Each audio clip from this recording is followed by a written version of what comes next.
Hi dudes! What up? How's life? You had time to pull up stream, fix a plate, fix a drink, come back and we're still starting soon. I wanted to give a little bit of time because it's a discussion stream and people submitted a fuck ton of questions. So I was like, well, I should try to wait in case any of these people who submitted questions. Baby! Yay!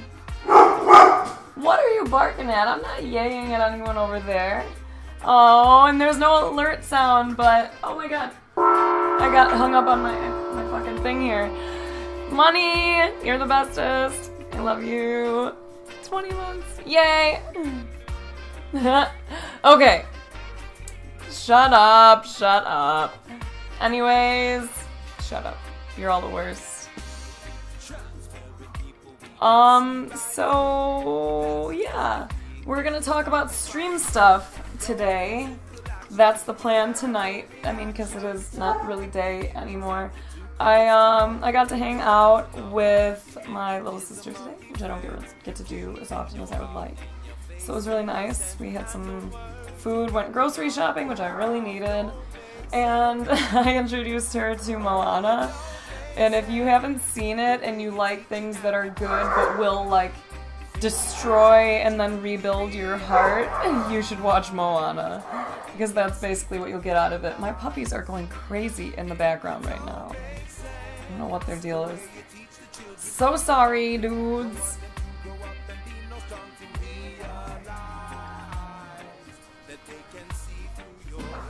What the what does that even mean, Lansing? Has anyone ever been as far as even decided want to go more, look more like? What? I mean, I know I'm high, but that doesn't make sense to my brain right now.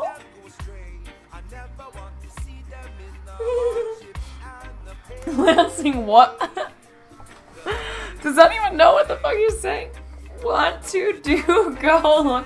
How much were you drinking today, dude? And you can't pull a Stanley fucking did I stutter on that shit. That was like nonsensical, man. What? Oh, and even just saying you don't make sense. Wow, so that was interesting, Lansing. That's great. That's great. Since it's just us dudes, I'm just gonna hang out and chat with you until people pop in here and stuff. You know. Yeah, my voice is in and out, dudes. I really am not sure if I'm getting sick or if it's allergies. Like, I'm starting to think that maybe this is more allergies than anything. But we'll see. Only time will tell. What?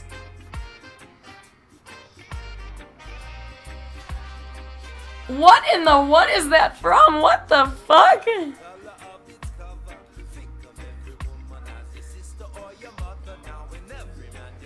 What the fuck is that?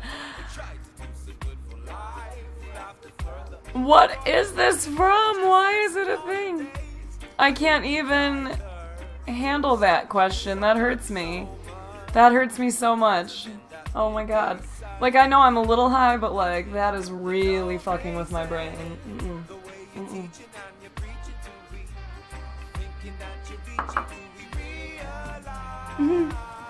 Is this memes? Yes.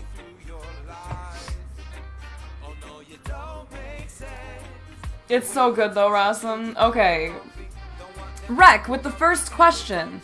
How do I become a booby streamer with negative A cups? The answer is push-up bras.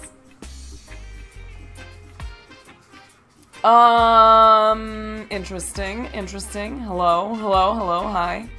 I'm sorry to hear that, Colin. Hi, Super Cat. I think this is memes. Yeah, I got the feeling that it's memes. I feel memed. Like, if anyone has ever felt memed before in their life, you know what I'm talking about. I feel very much memed. Bombshell indeed, dude. Indeed.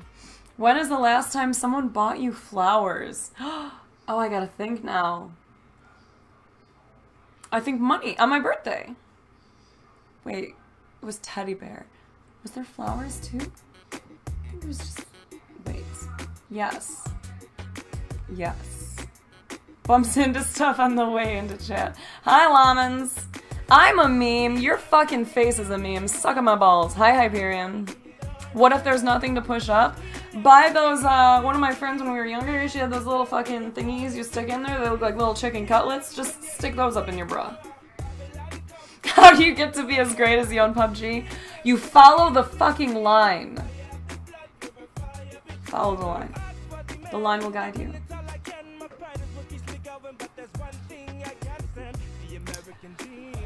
King Herbie. First things first, you find the absolute perfect lighting, and if it doesn't exist, you don't take the picture. You take a million pictures and post only one of them and hate it and want to take it down a minute later. And get a good camera. Your face, Rosam. Your face, your face, your face. Because you know what I'm talking about though? They look like fucking little chicken cutlets. They're like little booby inserts. When my friend had these, we were really young, and her boyfriend at the time was all fucking lit up on New Year's one year, and he like grabbed them and was like woo woo, throwing them around, and he stuck one to the ceiling, and it was just like a titty on the ceiling for a while, and it was pretty great. Hello, oh punch you. Comes to 5. Your face. Your face. Your face, your face, your face. If you have a face for radio, be creative then. Take creative and interesting pictures. Because that's like one of the things I've been challenging myself to do, is try to mix it up a little bit, and it's not easy. It's really lame. I hate it. But it does help. You want to kind of mix up your vibe a little on your Insta. Any advice on a Lego car yet? Build one? How does one reach Nirvana? Seabugs. Nirvana, you find from within. Look here. Look here.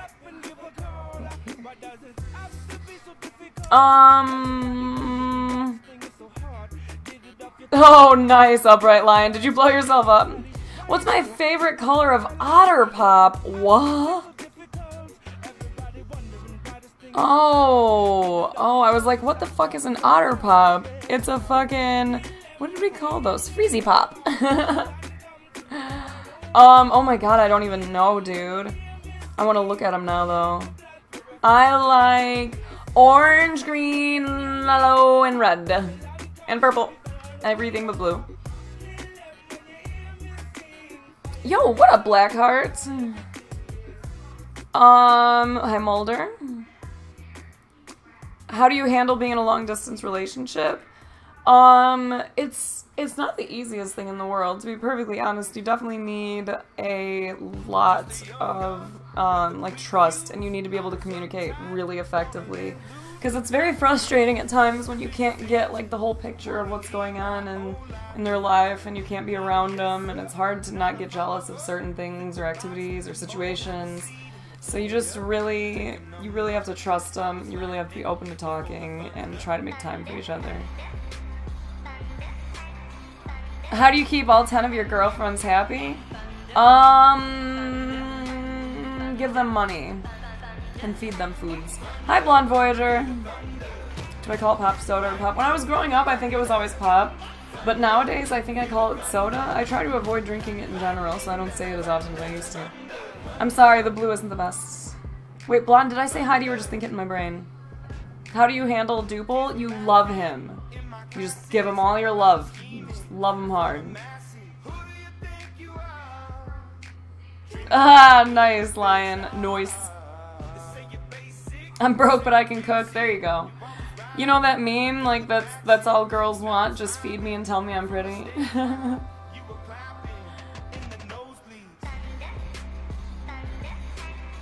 Okay, I did?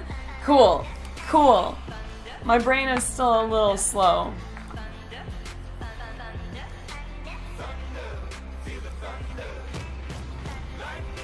Lansing, how are you after confusing my damn brain?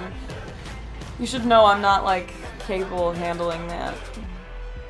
Hello, Rilo. I'm gonna make salmon for dinner tonight, now that I finally got to go grocery shopping. You're so damn good! Good, bro! Good!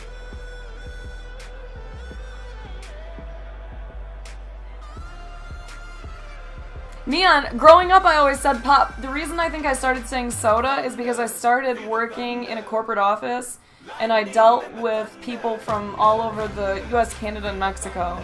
So it's like being a network news anchor. I just started to gradually like adapt to be like in a more universal language, if that makes sense. Salmon, OMG, indeed, Riley. I'm so excited. Really? Nice, Lansing. Get it. Hi, Soda.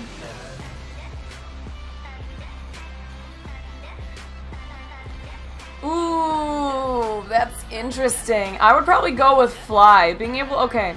The question from Chug, if you had to choose between being invisible, but only when nobody is looking, or being able to fly, but having the intense urge to go pee, what would you do? I would honestly just fly with the intense urge to pee. Because, like, if you're flying high enough, you can just let it go. No one will know.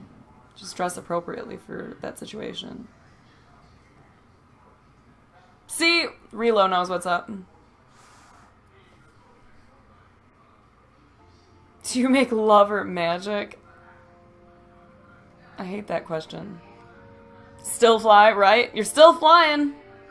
Fly low and let them know. Oh my god.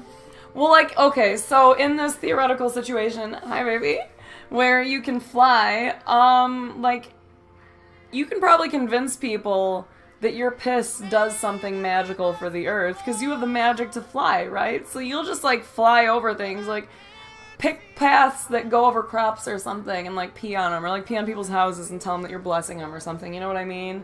Be like, this is blessing juice that you are getting. They'll be like, alright, totally, you can fly, so you probably know more than we do about you, right?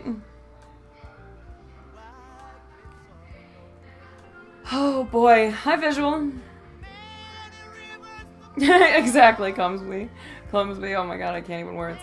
On the real though, how do you keep from burning your side of the bridge when the person on the other side keeps lighting matches? You determine if maybe you should just toss a match to yourself, man. Like, I don't know, we talk about this a lot, about, like, seeing the value in, like, a relationship from, like, a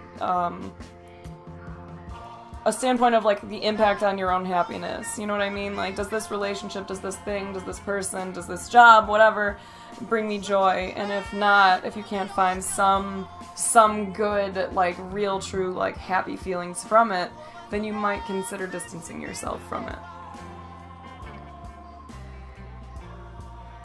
Bless the world with your pee. You know what I'm talking about?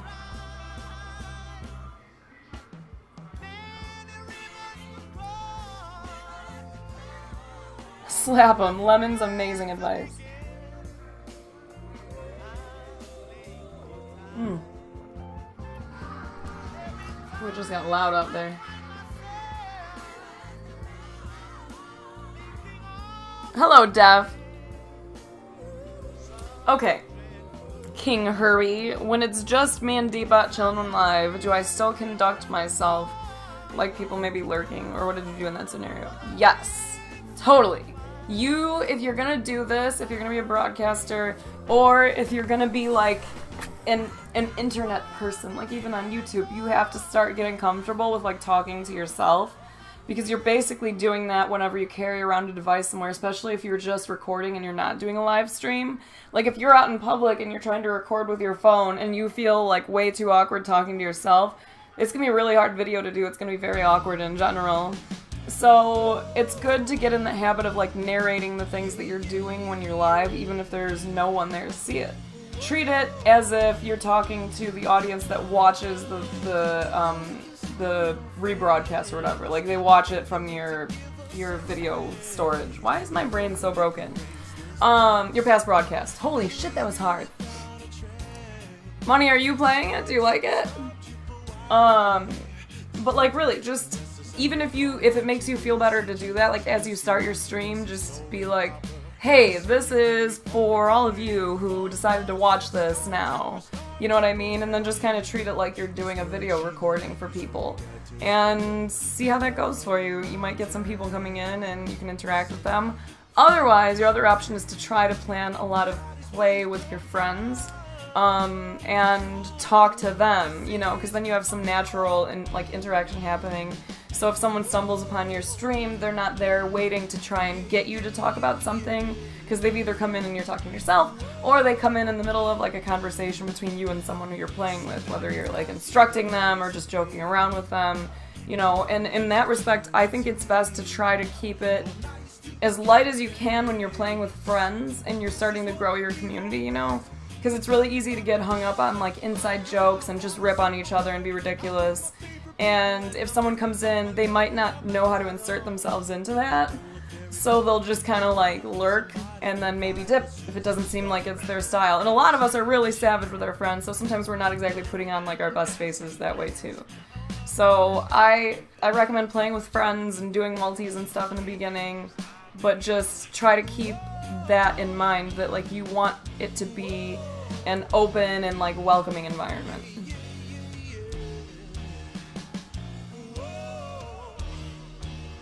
Yeah, this was meant to be a Q&A about streaming. I did put that in the title. Money! Stop it! You're making my face all red and I don't like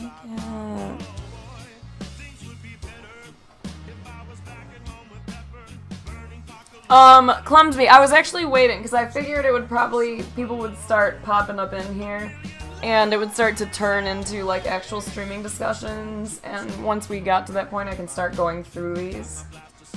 Because I want to make sure some of these people who asked the questions are here when I answer them. Money, what are you doing? Are you drinking tonight? What's happening here?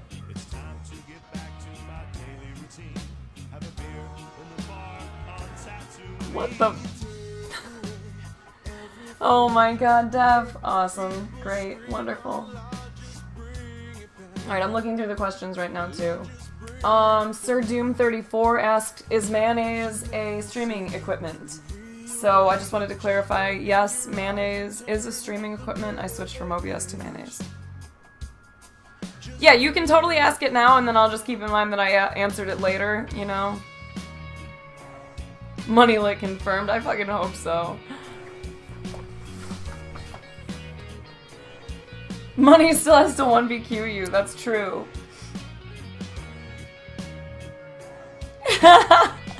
Someone definitely asked that, and it's pretty great.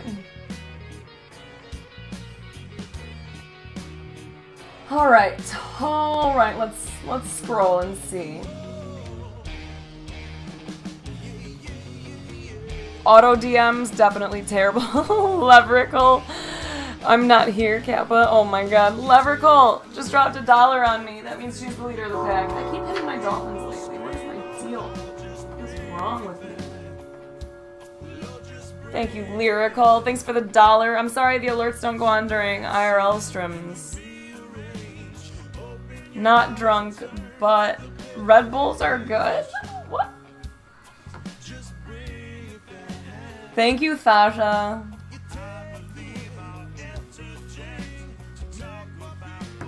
Oh, stinky dog. Gross. Gross. Gross. Gross, gross. Stinky, stinky, gross. What kind of alcohol goes well with tea? I don't know, man. Okay, oh, this is something I can bring up right now, just important here. Auto DMs are fucking terrible. They're awful.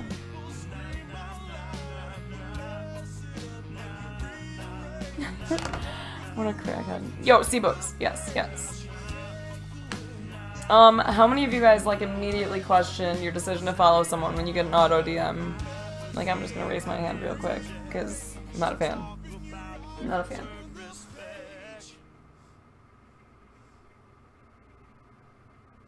Where do you put your question? Into the chat? What are auto DMs? On Twitter, when you follow somebody or follow them back and you get this automated message saying like, hey, thanks for following. Please follow me on all these things and subscribe, and my schedule is this, or here's my discount code, or whatever. It could be any number of things, but it's always terrible. Lansing What is... What is going on in the world today? Lansing, you and Money are crackheads.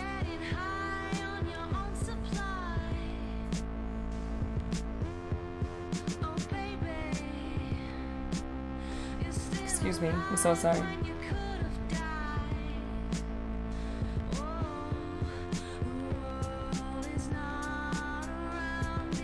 Where's the one I'm looking for? So what's Twitter now? What? Instant unfollow? I've thought about it so many times. I usually just respond back and be like, no, please don't do this. This is so terrible, so impersonal. Of course, DeAndre. How did it work? Hi, Henris. It was really nice today. I got to hang out with my little sister. She's still here coloring, which is pretty adorable. And, you know, I got some stuff done. I had a good business meeting this morning, which was wonderful. I had some other things that I put in motion today, so I'm happy about it. Next question might be, what is a DM, if you want to lump them together? A private message on Twitter. Hello, drama. You're definitely not that late. Don't you worry. It just started. Yes, always. I always tell them, like, please no. Please. Please no. You got banned from streams last night? Oh no, were you mean to people? That would make me sad if you were. Hi, Executioner. No, Niagara, Charlie. I wasn't talking about that. We're talking about stream questions, homie. Let's see. That's a question we're gonna have to save for another time, dude. I can't get into that. Some people in chat will probably give you their suggestions. Well, good, cool. I'm happy to hear that, DeAndre.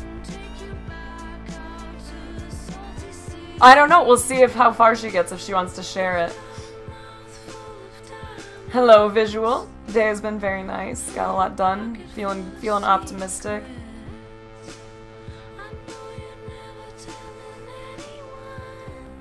How do you maintain pee breaks also? Well, no drama. I think the lighting honestly has a lot to do with that. And, you know, you can always do a little touch-up if you need to. I think I've only done those during, like, 24-hour streams where I'm like, man, I need to, like, refresh my face. 24-hour streams are rough. But, maintaining pee breaks, honestly, this is something that I struggle with. I've been thinking about doing, like, a timer, or honest to God, like, Money and I really like hourglasses. They kind of are cool. I was thinking about getting, like, one that has a certain amount of, like, sand in it, so I can, like, flip it and be like, alright, when this is out, I need to get up, stretch my legs, go pee, whatever.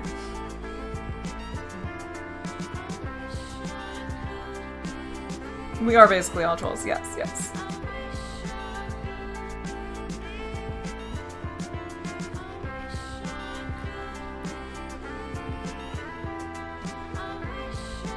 But yeah, you need to, like, maintain regular breaks. I got spaced out for a second because I read a different question. Okay, so people tweet about this all the time. If you ever read anything online, like if you Google streaming tips, getting started on Twitch, whatever, like, you'll find all kinds of information.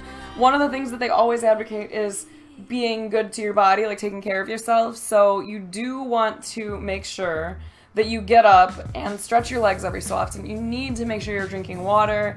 You need to try and get some, like, activity in your life. Oh my god, Riddler. And it's very important, not just for you to do it, but it's also good for your viewers, because then they're not, like, locked in waiting for things. Like, you get up and take a break, everyone gets up and takes a break. Nobody feels like there's missing anything, you're all good. Because I can't tell you how many times that happens where I'm like, alright, hey, I'll be right back. I need a few minutes, I'm gonna go make a sandwich, or I'm gonna go pee, whatever. And then everyone else is like, cool, I'm gonna leave my device for a second and go stretch my fucking legs too.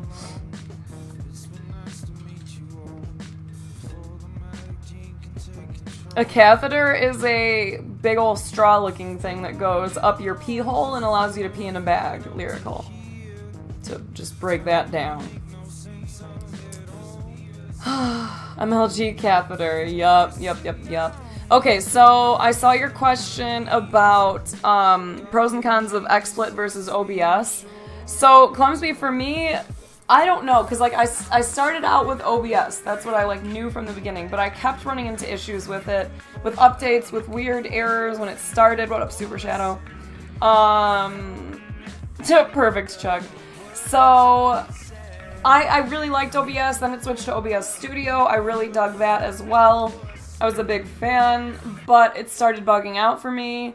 I tried XSplit kind of on a whim. It looked pretty clear, so I like bought the actual like version of it or whatever. And I like the scene transitions from this, but I feel like there's less control, or maybe I don't know how to access little details anymore when you add like sources to your scenes. But I will say when I switched to my XSplit though, people noticed right away and were like, wow, this stream is so much more crisp. And I was like, I know, and I feel like all the settings are the same. So like I don't really know exactly, like I can't tell you in super technical terms what's good about one, what's bad about one. I know that I had some issues with OBS since switching to XSplit. I have a lot less dropped streams. I feel like OBS kind of bugged out on me a bunch. I like my Elgato, although mine, I think it's mine lately is kind of tweaking, and I don't quite understand why. We're not doing like a general Q&A, DeAndre. We're doing a Q&A. This is for current or prospective streamers, people who are interested in getting into streaming on Twitch, or even, you know, trying to get started on YouTube. Like, I don't do a lot on there, but I do understand the general concept. I can point you in the right direction at least, you know what I mean? So I'm here to answer as many questions as I'm capable of answering. Is being here? Oh, I love it. Oh, no, I haven't. I saw him, but I haven't listened to it, Drama.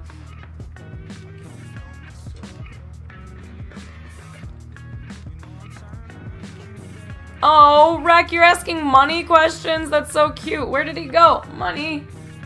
Thrasher, thank you for the resub. Thanks for 4 months. Appreciate. No, I don't know if it's gonna happen, Super Shadow.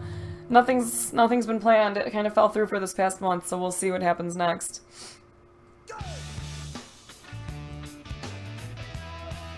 I can't wait to make myself a dinner. Do you think it's possible from a truck? What do you mean? To stream and grow a stream? Are you like being serious about this? Because people, you know, have all kinds of jobs. Yes, I have, Chug. And like I said, like I can't tell you exactly why that's happening necessarily. I don't know enough about like all the little details that you have control over. But I have noticed a lot less dropped frames, a lot less dropped streams. And I don't know, it seems to be working so much better. I feel like I have way less issues with streaming since switching. And like it could be due to other things, it could be due to internet, like who knows, man. Have I ever networked and or promoted items or other streams you didn't agree with to help you grow, and if so, why? No, Hyperion. That's a solid no. It's like, if you're gonna grow this, at least this is my belief. Hi, Llama. I don't know if everyone else feels the same way, but for me, if I'm gonna grow in something that's based on a brand, that's based on me as a person, unless I'm creating a character like a Dr. Disrespect or something, I want to be as authentic as I can. So if I don't actually want to support something, I'm not gonna support it. If I don't trust a product, I'm not gonna take them on as a sponsor, because I don't like the concept of lying to a community that I'm trying to build here. So my personal advice would be to not do that. Only pick up products, brands, whatever, that you actually believe in, because then once you are wherever it is that you're happy with, you won't be looking back on it like, man, it sucks I didn't have to like lock myself in with these people, this brand, these things, and now I'm like stuck. Oh, baby, that's a cute answer. Aww. God damn it. It probably was, Duff, like, who knows? But it was tweaking, and I had a lot of instances of OBS just being like, OBS has shut down or whatever, or like weird errors with it when it started after updates.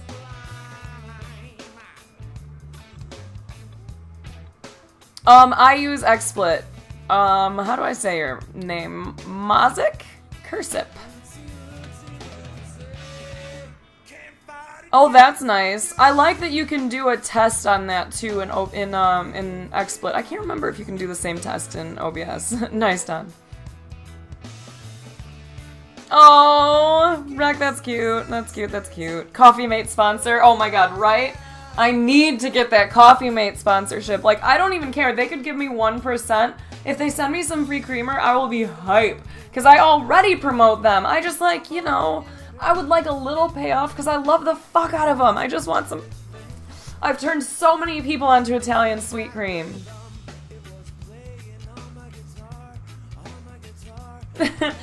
Oh god, Super Shadow, I don't even know. Deshaun, hello?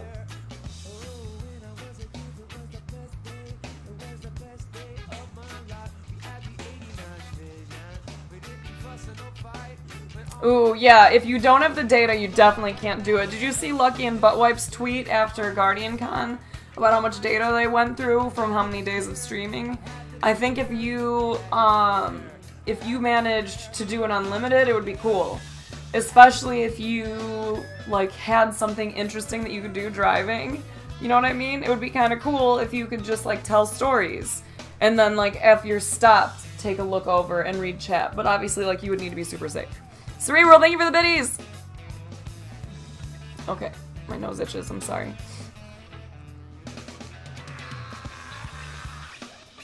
You haul creamer? Can you just, like, haul it over to my house? Italian sweet cream, yo!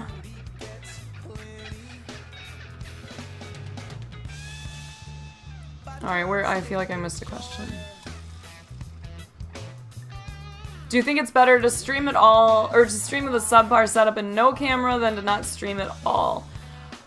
It depends, Lansing. Like, if you already have a community, like, I've been in that situation before, and I've been, like, disappointed because I'm used to streaming with a certain setup, and I had to, like, make do with what I had. So, like, if you already have a community, yeah, I think that's cool. I think, like, in my opinion, it's easier to grow when you have more things in place, including a camera if you intend to have a cam for your stream. Even if it's kind of like, just like kind of a crappy camera, you know what I mean? It's better than nothing, I guess, but I don't know. I definitely recommend having at least that, because I do think it gives people a little bit more of a ability to connect with you. So if you have the opportunity to, start with the best setup you can, because then you can kind of like not have to worry about it. I don't know. I don't know how this like came on here, honestly. This is not the right station for Drake to be on. This is my like fucking, yeah, Peter Tosh is up next. Something happened with this and I don't like it. We're gonna just adjust that. This is supposed to be like reggae and like some low-key chill rap and stuff. Duple, thanks for the biddies. Okay. When do you think it's a good time to reach out to companies and brands? What's a good way to prove you're worth looking at? That's actually a question I got on Twitter a lot too. I read something, I can't remember where I found it, but it was talking about like when the right time is. And they basically say, like, if you have some semblance of a community, basically, like, you can jump into it. You just have to know your strengths. Like, if you have decent levels of interaction, or even if you're just starting out and you are super confident, like, listen, I have a background in broadcasting or whatever, you know, like, I don't know. There's plenty of things that could lead you to be good at this job, that could give you, like, good experience that's kind of relevant. So you just have to know what you have to offer for a company. So for me, getting started in this, I can be like, listen, I am a photographer, so if we need pictures of any of the items that we have, I can get creative imagery for you. I have a history of, like, having jobs in sales and marketing, so I totally understand the concept of that. I can really help you market effectively, like, if I really, you know, put my head into this. I have this kind of fan base, and, you know, there may not be as many as some other people, but we get great interaction. We have a lot of really good community things going on. We have all these things, like, you know, this many people tune in these many days a week. Anything that you can do, if you feel it's something to be proud of, then share it with them. I don't think you need a camera. Absolutely not. But I do think it helps. That's one thing that I think I can advocate as being something that, like, really helps when it comes to growing. Wow, thank you for all the biddies. Oh my gosh, Jizzle. Jay Izzle, thank you for the Fresh Crispy sub, dude. That was really nice. Thank you. Hi, Cutie Panda. What up, dude? Alright, scrolling. Even my radio station trolls me, right?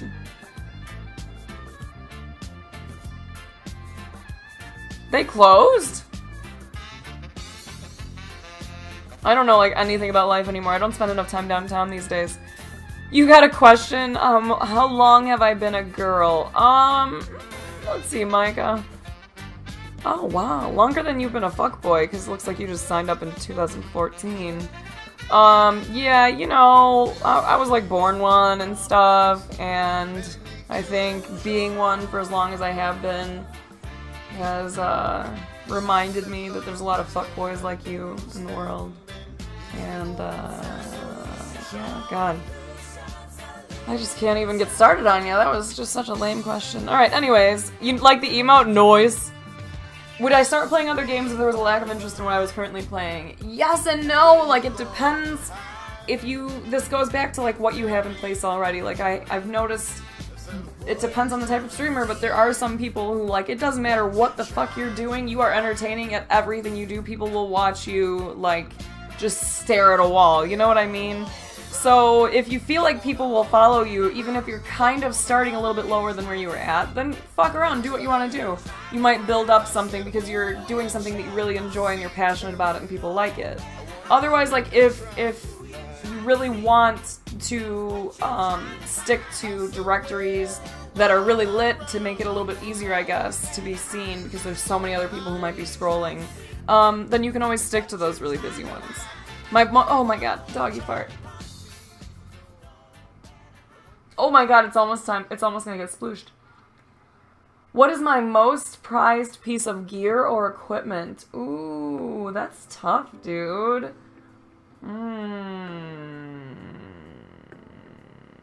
Yeah, the data usage thingy. Oh, for me? Oh, I don't know. I think so too, Hyperion. I ponder if something great. My lungs will fill and I like to see... I honestly really like cameras.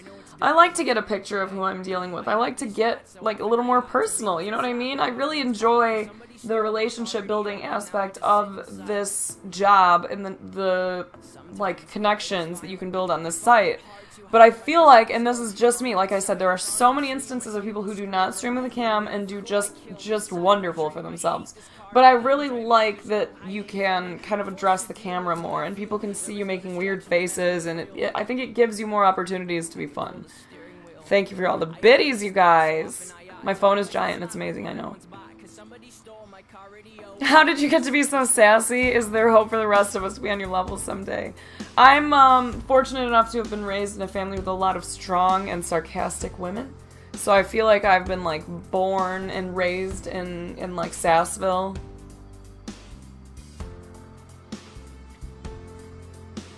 So do it, Charlie. If you want to try that, then try that. It's entirely up to you. I don't think anyone in here has any reason to be scared to show their faces, though. Yeah, like, seriously, Rec, if you were trying to explain what you do to, like, family or something, and you were like, I'm gonna tell you all the high points, I'm gonna tell you how cool it is, like, what I've built, like, all the things I'm proud of, and, like, you want to explain to them why people come and watch you, right? Like, you've explained it to family and friends, like, people like my stream because...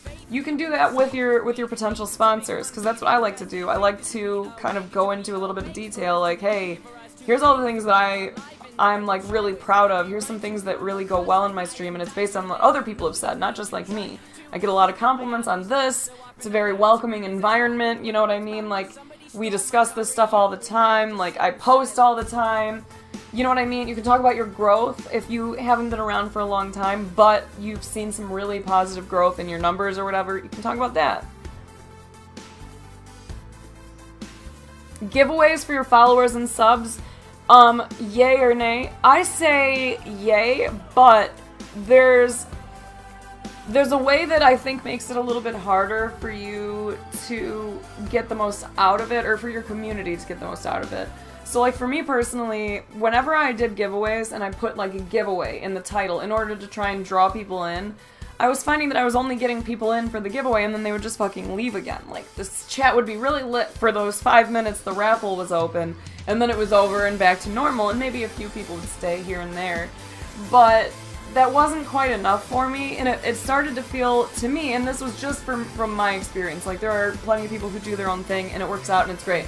For me it felt a little bit gimmicky, like, I don't know, I don't want you to come in here and stay here because I'm giving you things. I want to do nice things for my community. So that's kind of what I try to look at it as. So whenever I do giveaways, I try not to make it like a super public thing. Like I tell people who are already a part of my community, and that's basically like the people who are on my Twitter, because you guys are already following me since you know me, right? The people who are in the chat all the time, a sub message will go out. I like to let you guys know that way, so it's pretty much going to the people who have been, you know, supporting this stream since the start. Passion is absolutely key.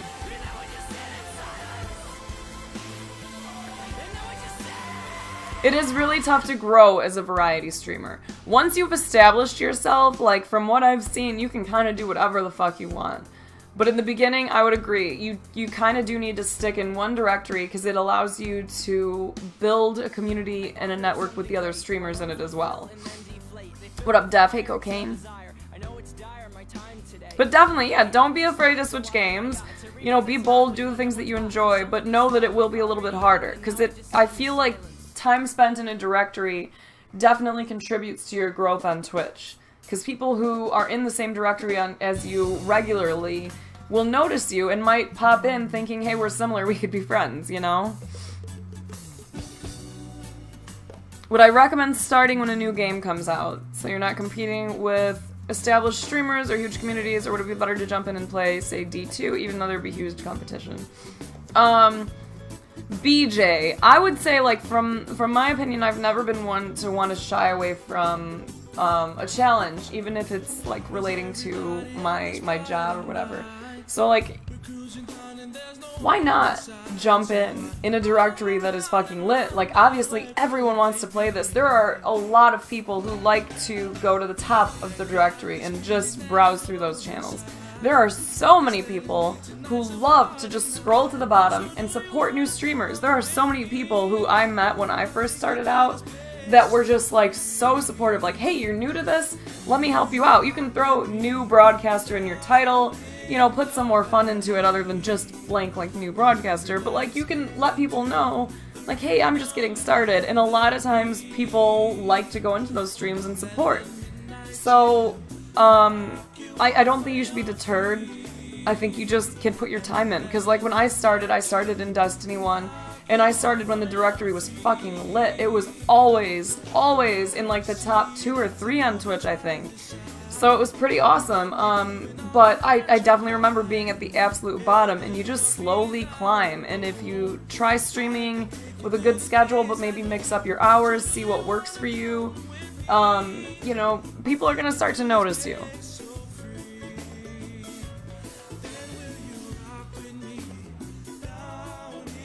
Panda, are you streaming?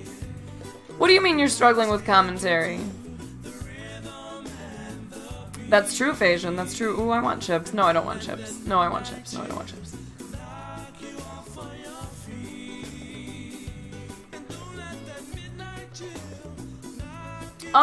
Charlie, it's really hard to stream if you hate what you're playing. Like, you're being pretty real with people, sitting here and talking to them for hours at a time and playing a game. Yo, Thuggy, I want chips. No. Thank you very much for 10. It's really hard to stream when you're not enjoying yourself. Ooh, you splooshed the cup. So, like, if you really don't like the game, it's gonna show. You're gonna be salty the whole time. It's not really gonna be the best representation of yourself. So, you know, stick to the things that you like, or try some new stuff out.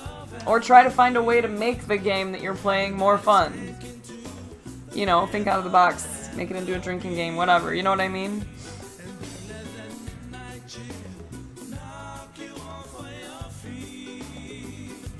No, Rek, it's not that. It's not, only the mega people are not gonna get seen. I disagree with you on that.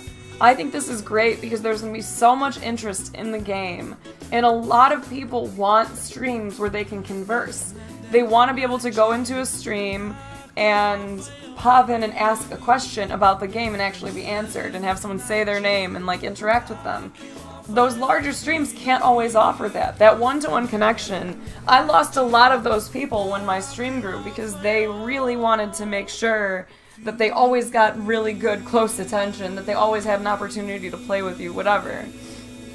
Oh my god, the dog farted again. Thank you for all the biddies again! Oh my gosh, she milks. I fucking hate you. Thank you for 8 months. Jubal, thank you for the biddies. Oh my god, it smells so bad. Super Shadow, how often do people notice you IRL and is it ever awkward? Story, if the answer is yes. Actually, it's really weird. I got recognized at my vet.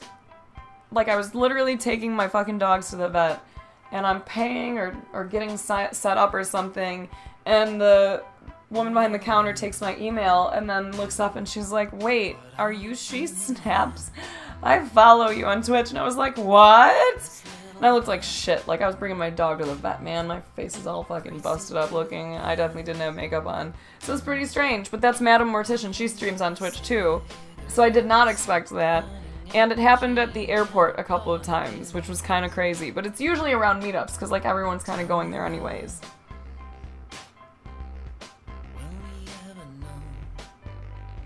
If you hate it, try to balance it in with other things then. What up, Ming?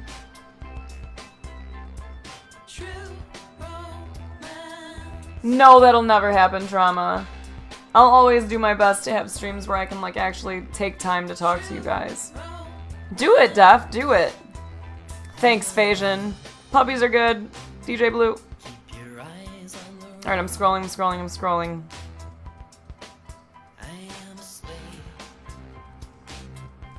Okay, so Chug, now this isn't necessarily like, this isn't like a foolproof plan for success, but I do think that there is some benefit for us in the US to, in like the Destiny directory especially, just because I know that one a little bit better. Cerebral, thank you for the biddies.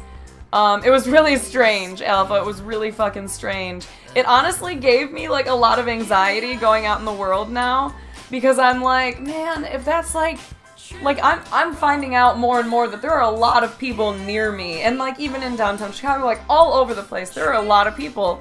Like I posted that I was going to the mall one day, and I got so many responses that were like, yo, I live right near there, let me know the next time you're going, or like, oh, I work in one of those stores in there, and I'm just like, what? I could have run into you, like that's fucking crazy. So it makes me feel like I can't go anywhere without looking like somewhat decent, and it like really fucks with my brain. Okay, so going back to Chug's question, for like the Destiny directory, I do think that there is some potential for being noticed, I guess. Getting a little boost maybe. You might have to grind, you might have to show up, you know, different hours, but I think a lot of times the broadcasters, the largest ones that we know, stream early morning through early afternoon, and then they cut it off. Most of them host or raid another broadcaster in the Twitch directory. A lot of them like to host people who are new and look like they're really putting time in, like really trying to work at it. So if you stream in the mornings, I do think there is some benefit to the potential for raids like that, but there's also, in my opinion, the potential for more interaction, because instead of people being home at the end of the night, kind of like kicking back or getting things wrapped up around the house, making dinner, watching TV, whatever, people are at work a lot of times, and they got time to fuck around. They want to avoid work. So you're kind of likely to get that type of audience of people who are like getting up early in the morning, getting ready, they want to have something on like the radio or a podcast or a stream, something on while they're getting ready, something they can even listen to in the car on the way to work. You go sit down at work, you open up a bunch of streams, you know what I mean? You kind of avoid work. So I think there is some potential for those. I know, Evo, every time. I need to hit you up more. How long did it take me to hit partnership? Super Shadow. I hit... Oh, you did, Common?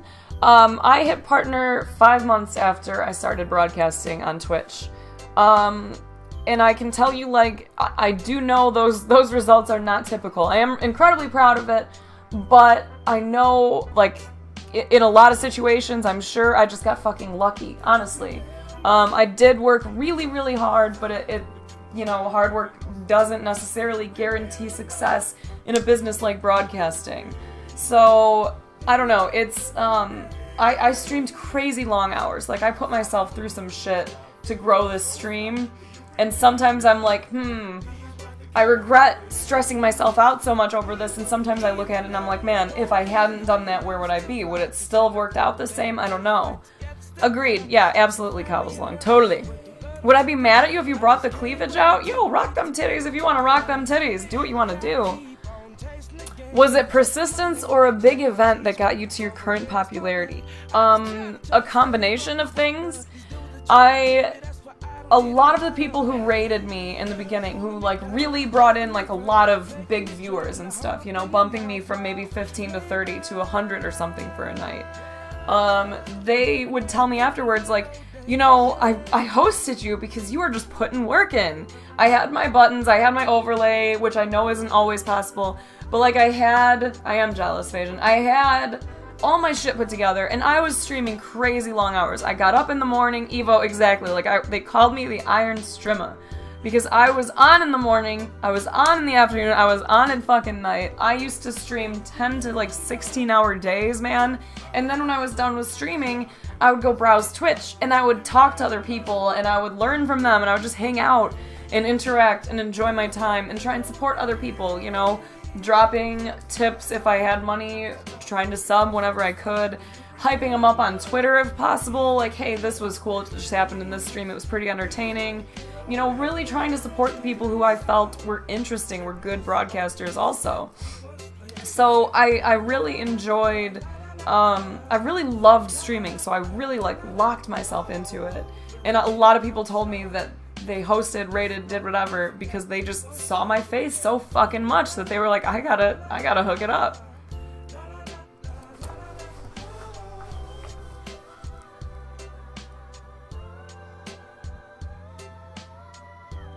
How much time do I spend off stream to prep for my streams?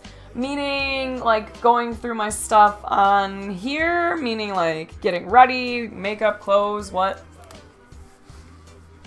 Yo, Mark, thank you for the sub, dude. Thanks for 10 months.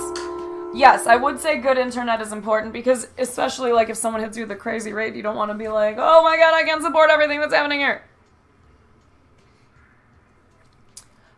Did streaming affect my health in any way when I was streaming such long hours? Yes, Alpha. There were a couple periods of time where, like, the diet is what suffers the most. Because, like, I talk about this a lot, I usually eat, like, 2 meals a day on stream. Because I get on, sometimes around, like, 2, and in the mornings, I don't know, I don't always eat lunch before I get online because I'm, like, doing other stuff or I'm doing my makeup or whatever. So, like, a lot of times I'll eat lunch and a snack and dinner on stream so that I can stay on until 10 o'clock. Because you can't really just abandon your stream for 20 minutes to go make and have a meal. So it's really easy to get locked into eating garbage because you just can't pull yourself away from stream because it's so exciting. It's a really fun job. How did you get over the anxiety, if any, of having so many people in your broadcasts? Evo, I started to realize that... Hold on, I'm gonna switch up this music. Because this is, like, really not doing what I wanted it to do. I'm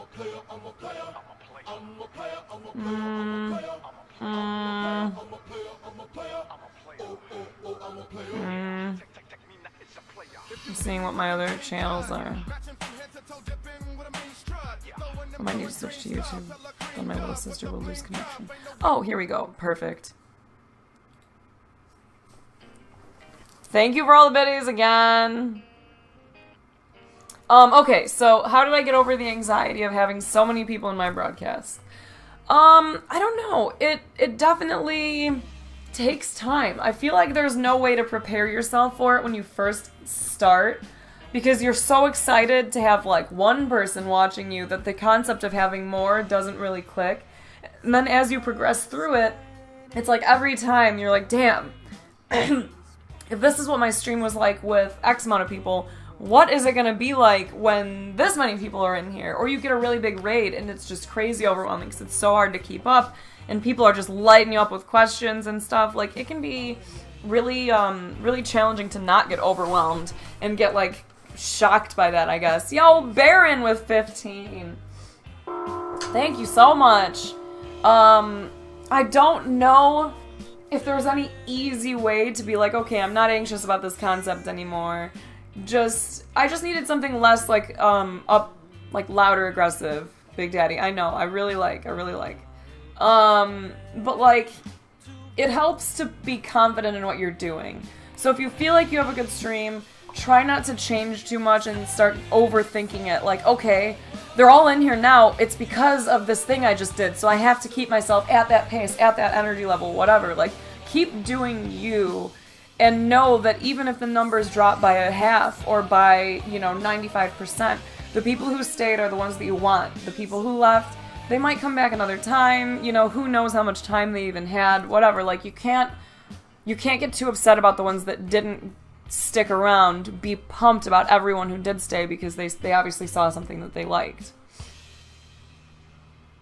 Okay. Baron, thank you. Duple, thank you. Mark, thank you. I gotta scroll up through all these fucking pogs. Holy balls. I'm really hoping to have a return of the Iron Strimma once D2 drops. That's definitely the plan. I'm sorry, Big Daddy. I'm sorry. Classic McGruber. Oh my god. Okay, like off-stream networking or going through Twitter, setting up games multi-stream times, just curious. Are you talking about for networking? Okay, so networking, wait, are you asking like how much time I put into that visual? Or what I do for that, just to clarify. Do I ever have eye fatigue? I've heard great things, Clumsy, about the glasses, the, what do you call them? The Gunners, I think they're called. I haven't used any myself, but I've heard good things. I do. Especially because I don't blink for some reason.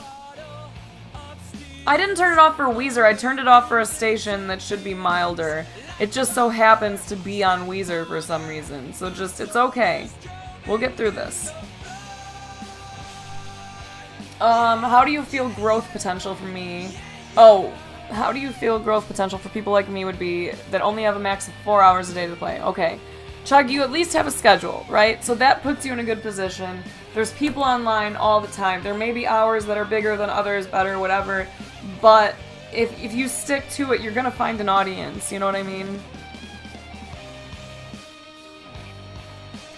Okay, in my opinion, in your opinion, do you think the fact that you're a female helped you at all?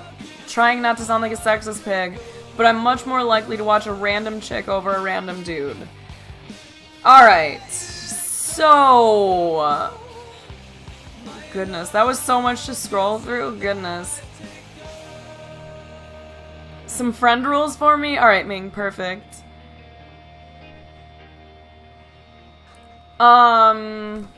Oh my gosh, you guys will survive this, alright? I was trying not to have anything too loud because I get really distracted and I really like rap music, so I was trying to put on something chill so that I wouldn't be like distracted by the music. Like, yeah, I like the song, yeah, I like this. Words. Gosh darn it. Okay, so, me being a girl. I think that people give that way more credit than they should be. Oh my gosh, calm down. Like, honestly, the people who came in here exclusively because of the fact that I'm a girl, the people who come in here just because I'm a girl, generally speaking, they don't stick around because I don't really, I don't know, I don't think we really pander to that very much here. So I would say not much. Maybe it brought some clicks in initially, but I don't think there's a high percentage of people who follow me exclusively because I'm like a female. Because I think like there are so many other girls out in the world. There are so many things you can look up if all you want to do is look at a girl. You know what I mean? Female streamers statistically are more focused on community than gameplay. Interesting. So chat-oriented viewers are likely to lean toward female streamers. I haven't heard that, but I like that. That's cool. It's not a necessity. Oh, but it is. I'll turn it down a little because I'm super distracted. But like, I like to have music on all the time, and I feel like it would be very awkward just sitting in a quiet room this whole time.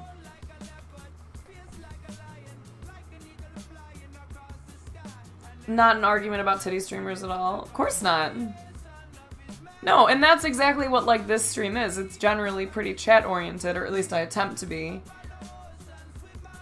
Oh my god, no, totally not, because I'm a 45-year-old dude. You're right. You're right. You right. You followed for the sass, TBH? Same. I also recognize you from a community bungee focus. Really? Oh, the bungo focus, that's cool. Okay. What other questions do you guys have? I'm gonna look through this real quick and see if there's anything that I haven't addressed based on the, Yeah, honestly, like, men generally do much better on Twitch than women. Like, in what I've seen, if you look in most directories, you see a lot of dudes at the top of it. Aw, Lansing, so long ago. 3 keys to successful streaming, as told by Stony. The top streamers have a good mix of the 3. 1, be the best at a game. 2, be the most entertaining streamer. 3, be the best community engaged. Secret, oh my god, Stony. Yeah, I don't know. I mean, a lot of times, yeah, they are the best at a game, but there's a lot of top broadcasters that are really not even that great at it. Really lyrical? That's amazing. True that, Big Daddy. Chug, I honestly, like, I love hearing our, you know, to go all superhero style or / community, our origin stories. It cracks me up because sometimes I forget, like, how all you amazing people came into my life individually, and it's fun to be reminded, or to be told, like Twatswatter telling me that he came in and, like, offended me, but I laughed at what he said and was like, alright, try again. And then we just, like, got a forever troll. Laughs make me laugh too. Yes, I do think, like, you should try to keep your stream overall positive and, like, encouraging. Talking shit about other broadcasters I don't think will get you anywhere. I think you should try to be as non-toxic as you can be. Like, there are plenty of streamers that are really, you know, shitty and toxic, and they do well. But if your goal, and this, like, that's kind of the main focus of this chat, because it's led by me, like, and my goal is community. So if your goal aligns with mine, which is to grow a community, these are my recommendations based on that concept. Big streams turn you down?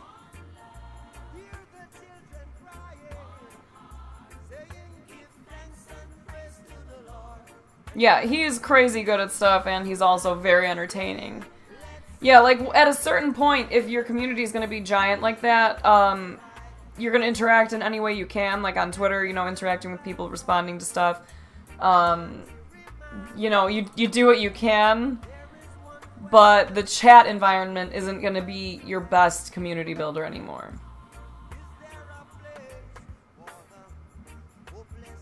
Raids hosts, yeah, I like that a lot. Same, Double, same.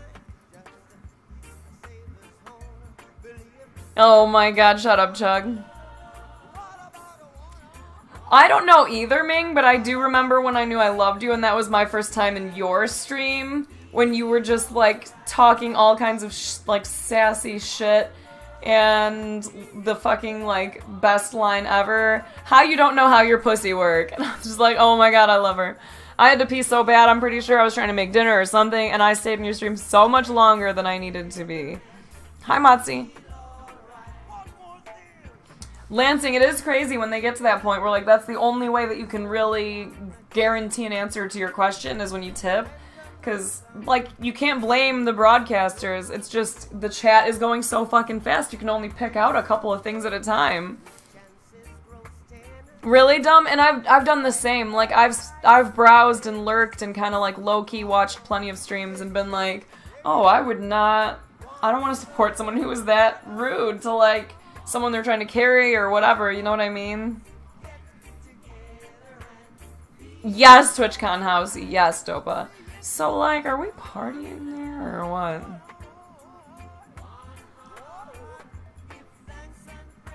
Yes, Chug, yes. Everyone here thinks you're funny because we're all assholes too.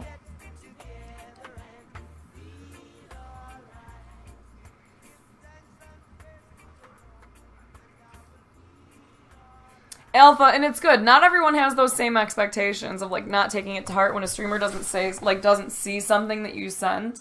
It can be really tough. It can be really tough. Am I hyped for this fucking road trip? Yes. Although, what if money is living out here before then? It's like a slight possibility. What are the benefits of being part of a Twitch team? Okay, well, like, I can tell you what the benefits are for mine. My Twitch team, the pizza party, there's only one requirement, really, to be a part of it, and that's, well, a couple, whatever. You have to keep your chat and stream overall positive, because, like I said, I like people who are trying to build up this community and not tear down parts of it, whether it's going after anyone individually or talking shit about it. You know what I mean? I like the general positivity. And then the only other thing you have to do is host or raid one other pizza party member per week. So I want to encourage people to support each other within this community. And a lot of times you'll see people using the hashtag pizza party, like the pizza party. They'll say they're going live, people check that. We have a Discord channel where everyone can communicate with each other. I like to support the people in the pizza party as much as possible. It's basically just us saying, like, hey, these are all a bunch of like-minded broadcasters. We might not all be the same, but we are all gonna be nice to you. We're gonna try to have some fun, and we're gonna support each other the way the best way we can. So, like, if you're a pizza party broadcaster and you're in here, tell me if you've ever gotten a raid from another pizza party member.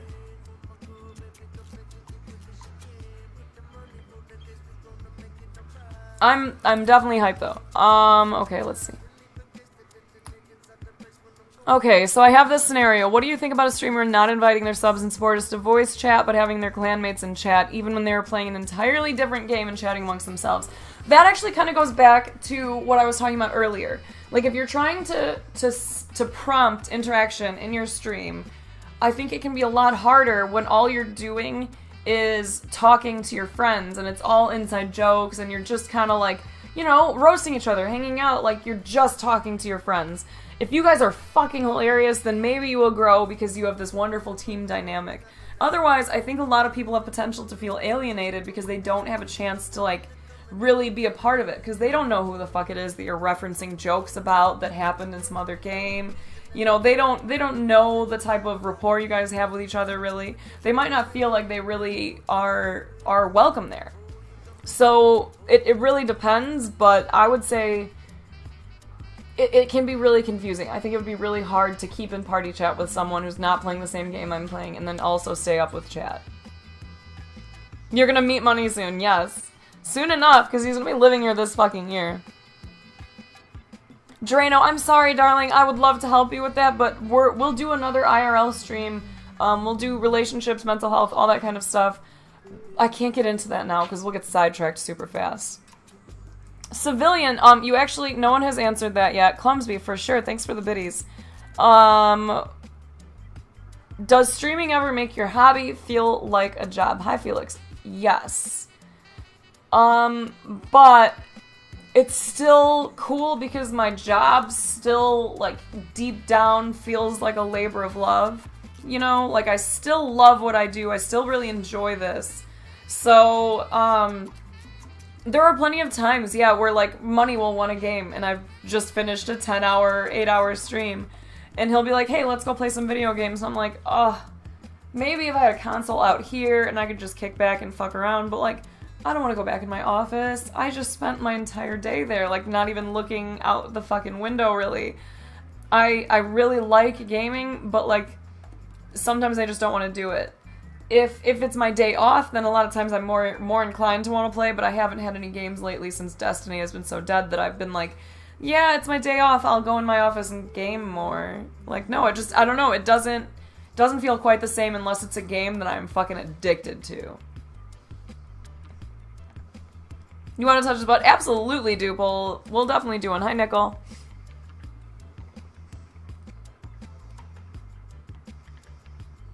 Clumsby. So right now, I'm not bringing anyone else into the pizza party just yet. For sure, Lemur. I invited a ton of new people recently. So we have a pretty big community as a part of the pizza party right now. I want to make sure that I've given some individual attention to all of them. Because I really like all of the people that I've invited, but for some of them I've only been able to spend maybe a few minutes in their streams. So I'm trying to spread the support of this community around the Snap Pack to the pizza party whenever possible. So once I feel good that I've been able to help bring some love to all the current members of the pizza party, I will start looking into bringing people in again. And the last time I did it, I just put out a tweet and I was like, hey, do you want to be a part of the pizza party? Let me know. Post your link here. I'm going to go and start checking people out this week, you know? And then I'll just go and lurk. I might say hi to you. I might lurk with my, what do you call it, in like a private browser so you don't know that I'm lurking. I creep on people. And I do the same with people who are currently in the pizza party, by the way. So if you're in the pizza party, just know, like, I fucking see you more than you probably think. And there's a lot of people who have, like, I don't know. I know what's going on. I know. That's all I can say.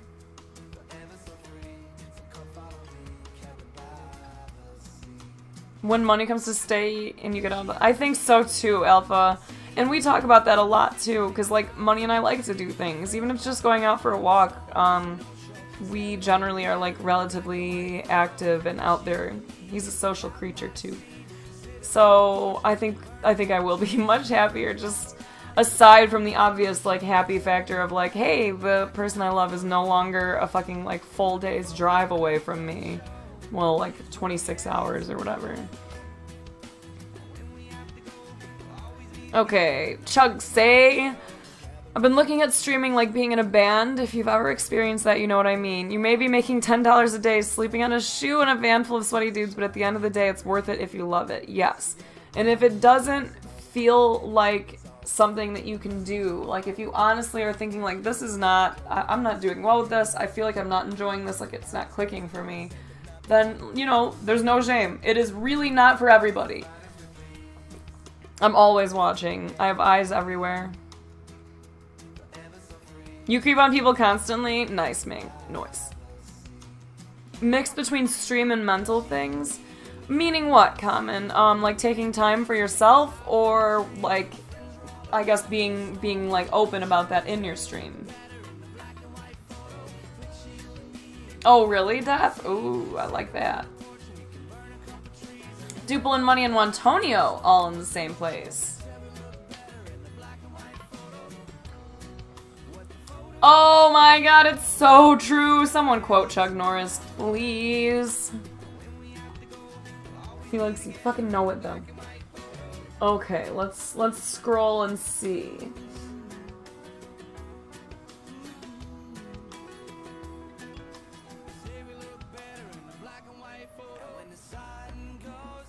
How do you feel about a streamer who would prefer not to network too much, etc., to remain a smaller streamer? Then don't do it. If you prefer to stay really small because you're not really trying to take this seriously, you're not trying to eventually make money off of it or make it into a career or a lifestyle, essentially, then don't. You know, no one's telling you that you have to become this large, grandiose stream. Like, you can do you, man. Shum, no, it's IRL day. Yeah, well, I say that, but you always tell me you're not going to stuff, Def, so I just assume that you don't want to hang out. Oh my god, yes, Lyrical. Bots that announce your, like, entry into chat, hate that. And I really don't like it when people call out lurkers. That's the reason why I started, like, doing the private browsing thing, because I had a few people who would see my name and be like, oh, She Snaps, I see you, hi, what's up, how are you doing? And then just start asking me questions and talking to me, and I'd be like, oh, I just wanted to creep and, like, listen to music or whatever while I was, like, putting on my makeup or who knows what, you know, like, I just wanted to chill for a minute. This is not what I had in mind here. Nobody creeps around Twitch more than Snaps does. I know so much about everybody. All things. I do need a creep emote real bad. If you ever see me creepy enough, then please screenshot that shit.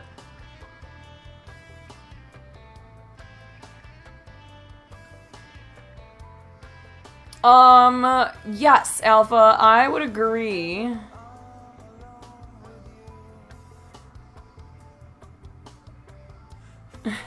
Duple, no. Okay.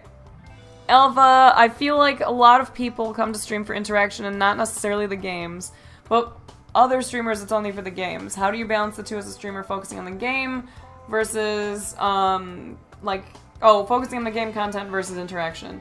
That all depends on what type of stream you want to be. Are you really good at a game? Are you really good at solving puzzles in it? You know, does your focus bring cool results that people are going to be like, damn, this is really interesting to watch? Or are you so entertaining with the way that you're doing it that someone's going to want to watch you just like fucking around? Because if you feel like you can do that, then you can go that route as a streamer. Otherwise, you might want to take some breaks in between games to look at things. You might need to look at doing something like a couple second slow mode. You know, there's a lot of different ways you can approach it. It's just, you've got to decide what type of stream you want to be and then figure out how to like train yourself for that job. So for me, like every death, sometimes I might not res myself right away if I'm not trying to do something competitive, and I'll glance over to chat and I'll read through it really quick, and then just kind of like go back to it. Oh, that happens here all the time too, Ming. I know you do, Lyrical. No, you may not, Kojo.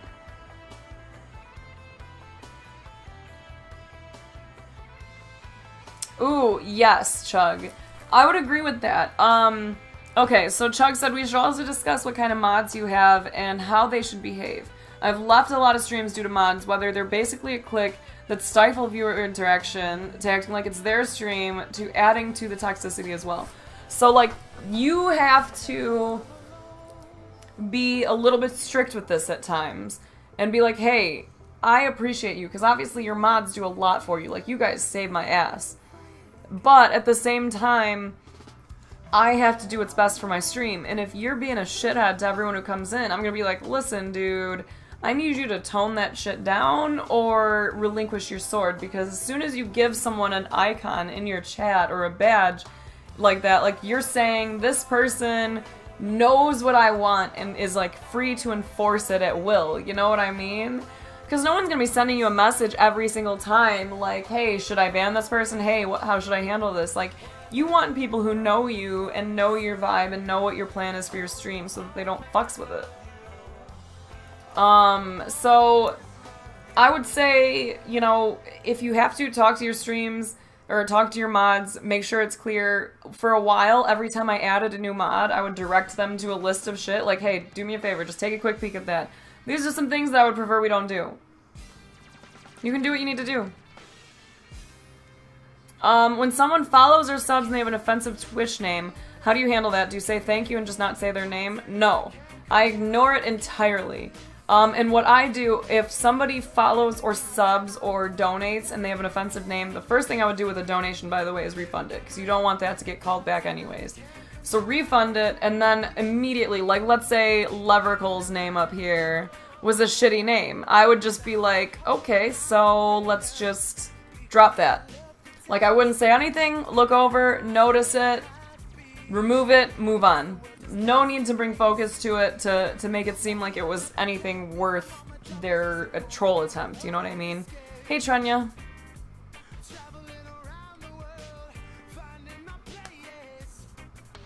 Oh, that's so annoying, Dav. Yeah, because I see that all the time. There's people who come in here with spoiler names, with racist names, with sexist things, with disgusting, perverted stuff, and I just hide it from the screen and continue on like, nope, fuck you. Immediate ban to make sure that they can't pop into chat and do that whole, like, hi, you know what I mean? Just get rid of them, be done with it.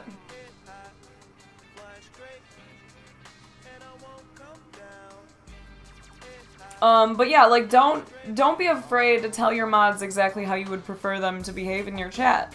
If they are cool with that, then they'll be like, alright, no problem. And if they aren't, then they'll probably tell you, and you'll be like, alright, well, no mod then. Sorry, like, hope we can still be friends. Exactly, stuff like that, Def, which was fucking super savage.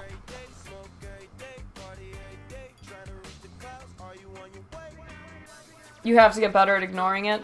Ming, I totally know how hard it is to not want to call shit like that out. It's like certain messages, if I get DMs and stuff, that's when things escalate for me, but if they just came in with a name and they're looking for reaction and I don't give it to them, it usually, honestly, they go away. I can't tell you how many of those people follow or sub or do whatever, and I just hide it from the screen, and they don't even pop into chat. They just, like, consider their job done, I guess.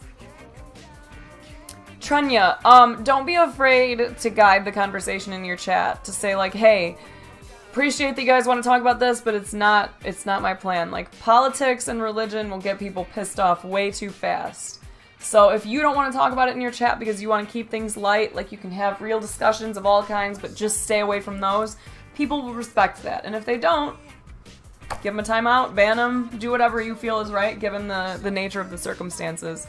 Because we have that all the time, too, where it'll be like, hey, sorry, I would love to talk to you about that, but, like, if this is not the place, I'm sorry, it will get way too heated, we don't really want to discuss this, let's try to walk that line and not go into politics on this conversation. Question, what's the best way to talk to you? Whisper you hi and nothing else, or just come into chat and say, hey, babe? All of the above. And then send me a million messages telling me other places that you've sent me messages. Duple with the 420 bomb! Jebaited! Oh my god, I'm gonna hide his name from my profile. Dude, I don't have my pipe in here. So I'm still a little high. We'll just consider that I did a 420. Exactly. Ignoring it is definitely not what they're hoping to get. Hi, Bossy. Jeff. Ridiculous. Okay, I'm going back over here. Okay, so Corlick on Twitter said, I'd be curious to learn more about branding. If you could speak about how this went for you, suggestions, etc., thanks. So, branding, I think, is super, super key. Oh my god, Ming, I wish. And like, we've talked about this a lot, especially since I finally managed to get money together to do mine. I fucking wish I had done this so long ago. I really do. I feel like it would have made me feel a lot more confident in the product that I'm putting out, being, you know, like my brand or whatever. So I feel like I wish I had invested in this sooner. But really, you have to know that there is a very big difference between branding and a good design. So anybody, well not anybody, because design still takes a lot of work. It's really not easy to do design. But design and branding are not synonymous. You can have a great design, but it's not representative of you, your personality, the type of brand that you intend to put out. Thank you for all the biddies, guys.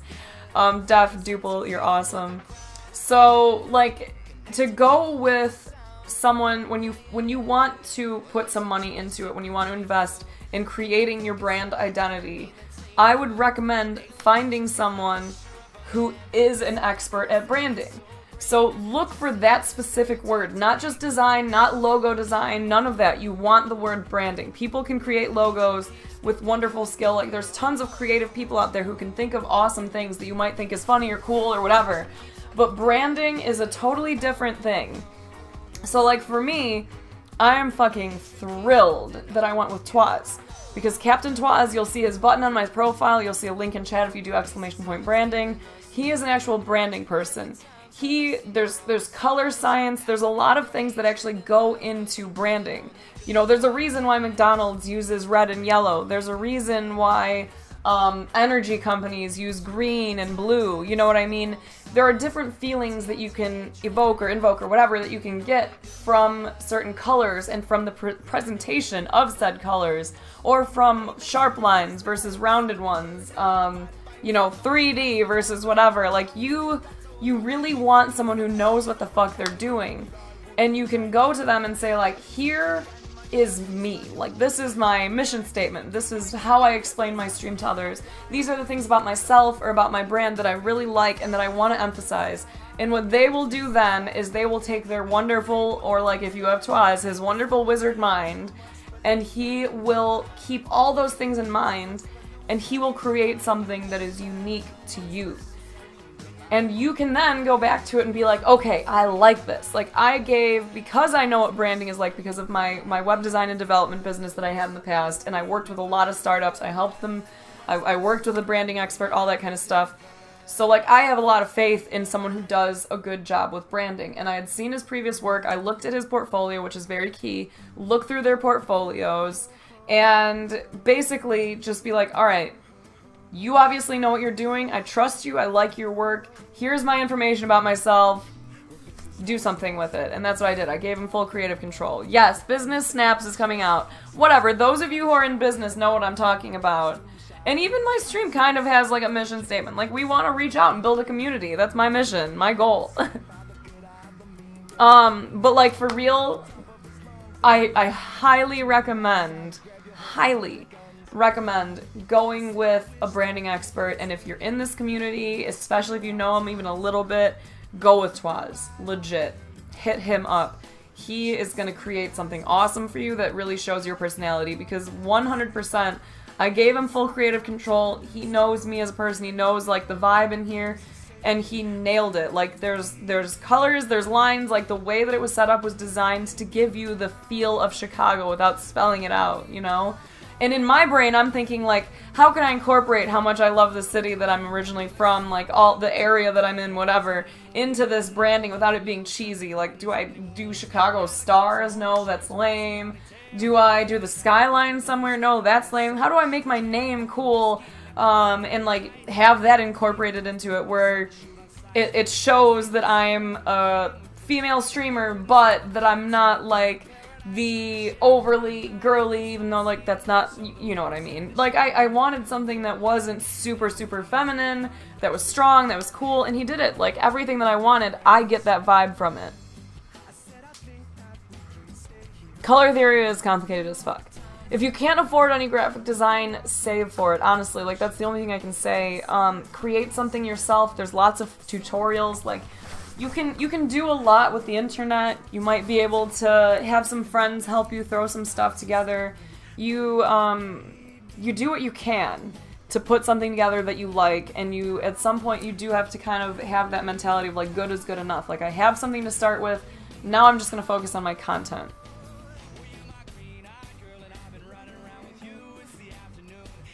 Thanks, Alpha. Haven't heard mission statements in school? Whatever.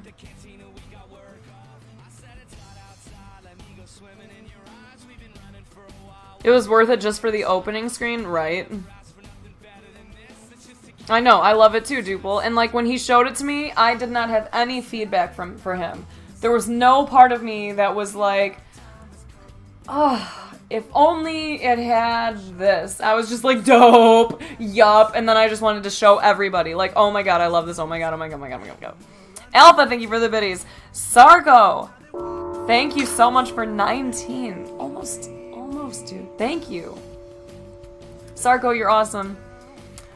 Okay, let's see. Mark, what's one of the best ways to network through Twitch in your opinion? Not look at it as networking, but instead treat it like continued community building. Like, you want to build real connections. You want to make friends in the directory if you plan on, like, staying there. Oh my god, Al Glover with 18 months. I'm glad we were able to play before Destiny, like, fully ended for me. You know what I mean? Thank you for 18. Much love.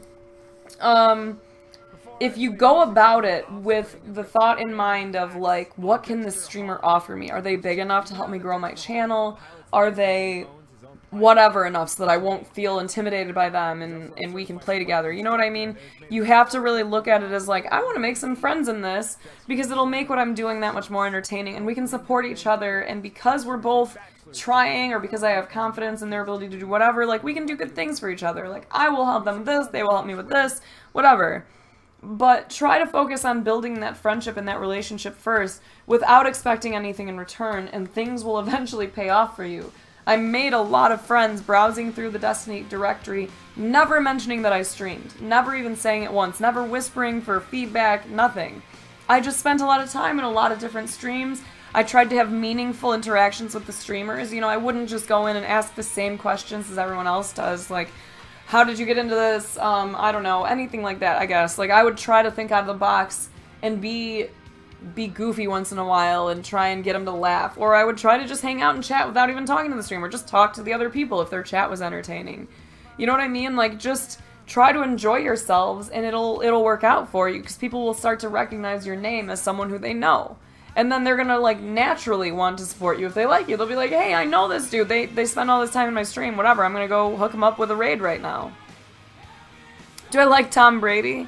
I like Giselle. Hi, Sky Ignite. How are you? Be human. Yes. Don't mention your own stream if you can avoid it. Like, for real. And especially don't do it in their chat publicly. That's always a DM or whisper or a private conversation.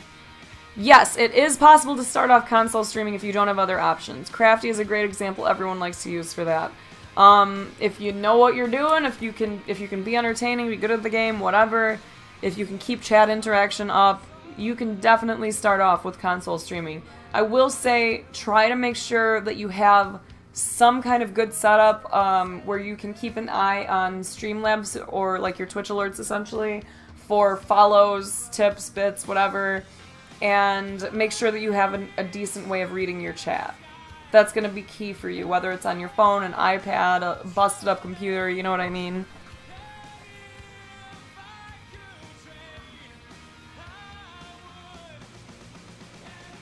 Big Daddy, fuck off. How do you handle people that spam whispers to promote their channel to other people in chat? Ask them to ban them or like block them or ignore them or whatever. And just ban them from your channel. You can also send them a whisper like, hey, this is incredibly rude to do. In some instances, and this is not all of them, but in some instances, they legit don't even know that it's inappropriate to do that. Because that just happened the other day. Someone came into chat and posted like, hey, my friend is streaming right now. He's doing this. It's awesome. It's exciting. He's doing giveaways and all this. You should go check him out. And I was like, yo, purge, whisper, go into the chat. Listen, dude. Promoting yourself in other people's channels is not cool. If you didn't know, your friend just did that. Very much not nice. I use 3 Green Arrow. My main monitor is for my gameplay, and then I have my my Discord and my Streamlabs and my Deepbot on my right one. I have a second backup. Like, I have my Streamlabs redundant because I want to make sure I don't miss anything there. And usually I have the same thing for chat, because my bot will show me chat on this side, and then on this side I can actually see it along with the real-time view of my stream. And, like, I have a bajillion tabs. Yeah, lots of people made it off of console streaming. A lot of times you see people who are really good at being organized, you know, they thank their followers, they do regularly scheduled fun shit. Alpha, once it's not so shitty in my office, yes. Because my carpet in here is really gross, and I don't know, I need to figure out a better way to present my laptop too, because it's like literally on a shoebox right now.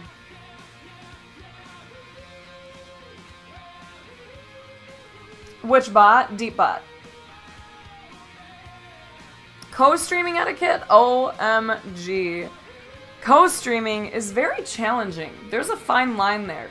Discord is very helpful for this because then you can mute yourself easily. So like, co-streaming is not the time for anyone to tell a super long-winded story. Most people who've been broadcasting for any amount of time, like, kind of get that. Because people need to have a second to interject and interact and be a part of the conversation, you know what I mean? Otherwise, it's basically like you're just participating in someone else's stream. So, if you're streaming with someone else, try to mute yourself when you're just doing stuff that only impacts your stream, like thanking subs and followers, stuff like that.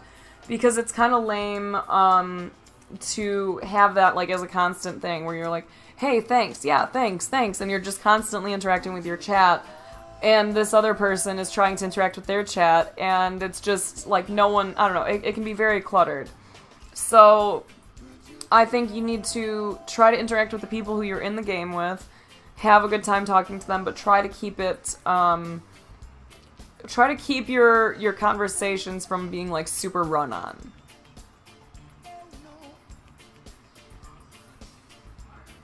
Which bots would I recommend? I haven't really tried enough of them. Deepbot works for me, and I like Moobot for some things too, so I use both.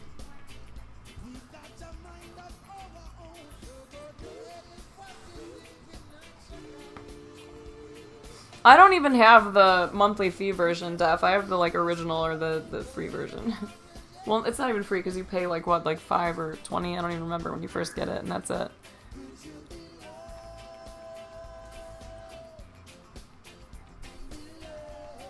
Art school? Totally, Alva.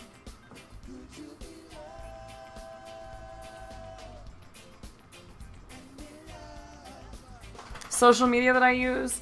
I have not created a Facebook yet. I've been advised to, but I'm scared of it because I'm bad enough at managing the ones I have right now.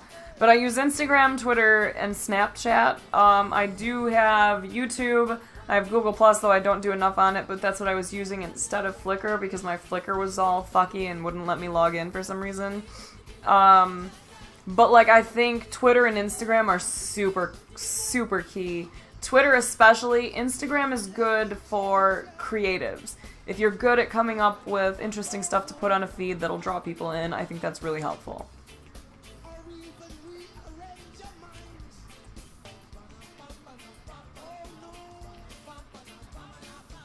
Imagine if you were in a party and someone kept talking to someone not in the party.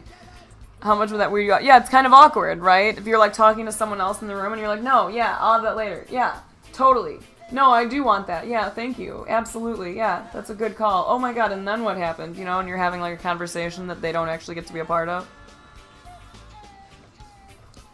How did I decide what to offer subs as a benefit for subbing to my channel? That has been all over the place, Clumsby. When Trials was still, like, fun and not a total joke, we used to have one day dedicated to sub-only raffles.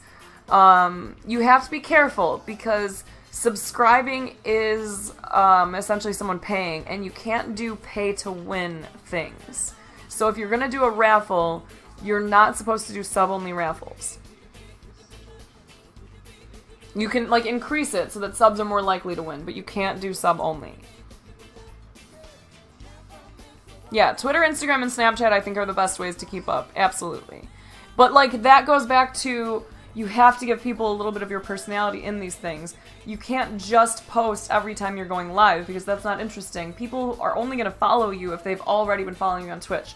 So your growth is kind of like at a standstill there. Like you're relying on one to feed the other and that's it. Because no one's going to stumble upon you necessarily if all you're doing is tweeting that. And if they do, you know, maybe they'll find it interesting and stick around. But generally speaking, if you want to achieve some growth on social media, you have to be a little bit more active. You have to post random shit. Just tweet out every dumb thing that comes into your brain. Who cares? Tweet out pictures of your, you know, going out with your family, your friends, your dogs, all that kind of shit. No, I don't believe you can do sub-only giveaways. Because that qualifies as like a pay-to-win thing.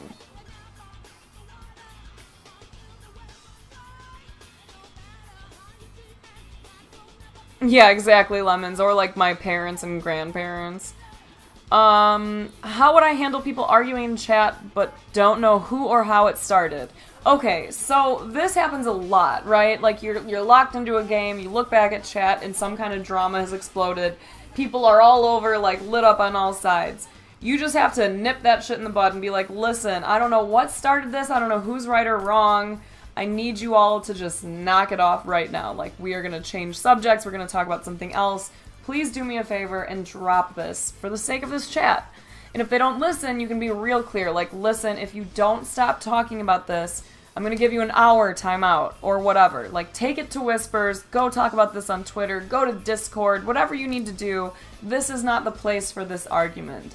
And if it's something that's really a big deal and people are offended and you're getting all those messages like, if you allow this to continue, I won't stick around, you might need to do a little scrolling, figure out what happened, and make some decisions there. Or watch the past broadcast and then reach out to those people and be like, listen, here's what happened, here's why it was wrong, I would appreciate it if you didn't do it again, or whatever. Tweet everything you think, because that's what Twitter is for. Pretty much, dude. Because, like, really, Twitter is so vast, and it's so... the potential for interaction is so high if just the right couple of people see your random shit and can relate to it. You know what I mean? Yeah, and the mods can definitely help. Let's say you're solo queuing Overwatch and you get a super, super toxic or annoying random on the team. How do you handle it?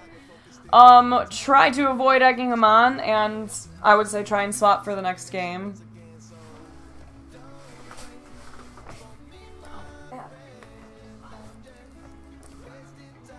Thank you guys again for all the biddies. Purpose of a mod is to wrangle. Yes, and that all goes back to like making sure you're picking the right people to be your mods. They have to know you and know what you find acceptable. So if they don't, you know, understand you well, then they're gonna let shit get out of hand way faster. On stream, that's pretty much what I meant for on stream. Like, unless it's really bad and like racist and stuff, at that point you just need to leave that game and, you know, or mute it or whatever so that your stream doesn't have to hear that. But you definitely don't want to feed into it, engage in it, and everything like that, and then after that game, just exit out, apologize to your stream, like, hey, I'm sorry. I got stuck in a game, I didn't want to leave, I'm sorry you had to hear that, whatever. I will comp one day. PUBG's fun. It's harder for me to stream because I have to focus a little hard. Have you ever had 2 or more of your friends that are broadcasters that develop a hatred for each other? If so, how do you handle that? I currently am in that situation. Clumsby, welcome to Twitch. Unfortunately, there are going to be, especially as you grow and you do network and you make friends with people who are known in your directory, whatever, you're going to find that a lot of people have beef with a lot of fucking people. So, in certain instances, you have to make a call, like, hey, why do these two hate each other? Is it because one person is, like, a fucking terrible person? Maybe I won't associate with them either. Or be like, look, dude, you guys, you have your own beef, it's your own thing, I'm staying out of it, please don't involve me in it. Like, just avoid it. You don't play with them together, you know, you keep it civil. And make sure that they know to keep it civil. Like, don't bring your shit into my channel.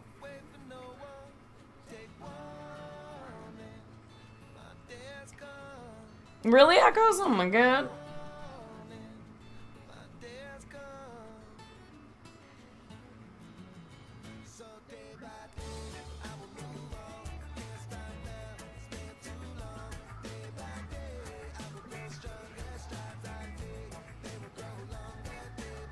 You had some people ask you how you became a mod.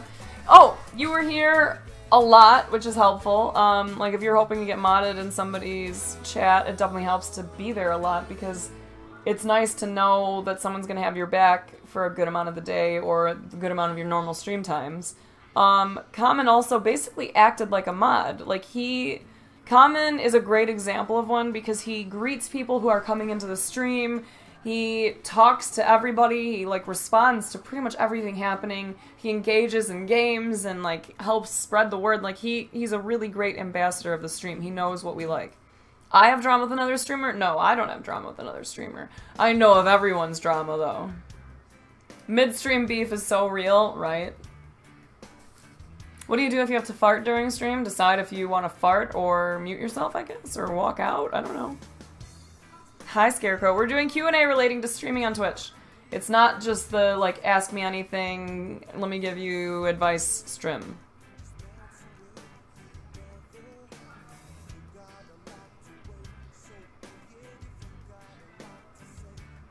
What if you feel like you're doing everything right, but you just don't have anyone big enough to support you? Bros Before Buffaloes. That's a great name, by the way. I like it. I would recommend capitalizing, potentially, because I think that might look cool. Anyways, you don't need big people to support you to win. To do this stream, or to do this career well. That'll come eventually, it'll definitely happen, but you need to focus on the, like, individuals that are supporting you and build those relationships with them, and then your stream is going to gradually grow because people will be really happy to be getting that kind of interaction. They'll tell other people that they know, like, hey, you and I have similar tastes in streamers. You would like this person. Like, type 1 in chat if you've ever recommended a stream to another one of your friends. Everybody does it. You find someone you find entertaining, you see something funny, something sassy, whatever that you really like, and you tell people. So just keep doing you, and don't care about the numbers that you're seeing. Be grateful for every viewer you have, and really work to get to know them if you have the ability to, if you have the time. So you'll get known if you do your job that way. But if all you're hoping for is to get noticed and you think that's your one big break and that's gonna make or break your stream, trust me, that is not it. Because even if you get rated by a bunch of big streamers right off the start, you still have to be the one to keep them there. So if you suck at streaming, it doesn't matter if you have someone with 50,000 viewers dropped on you. You're not going to go anywhere because you are not a good streamer. You're not, you know, being nice to people. You're not interacting at all. You're not doing whatever it is that makes a stream interesting, you know?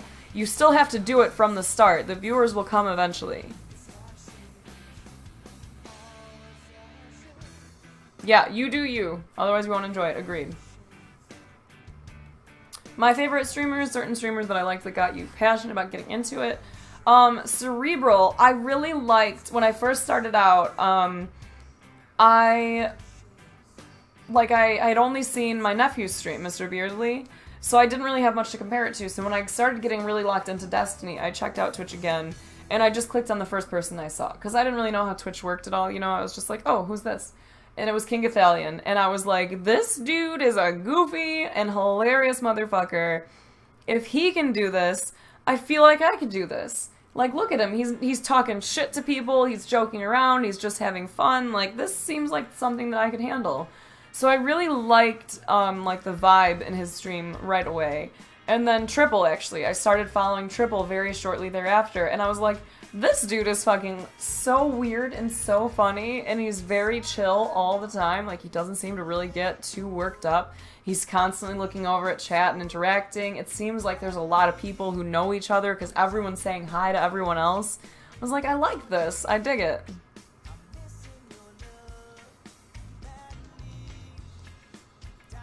There's someone on your Twitter who doesn't look at chat unless there's a host notification from a bigger streamer. No interaction whatsoever. Somehow she's an affiliate. I'm honestly curious about who that is. Whisper me.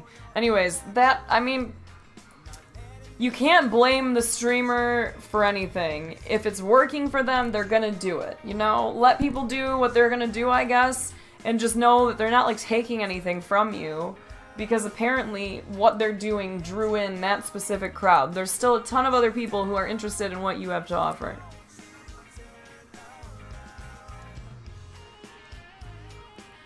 Echoes.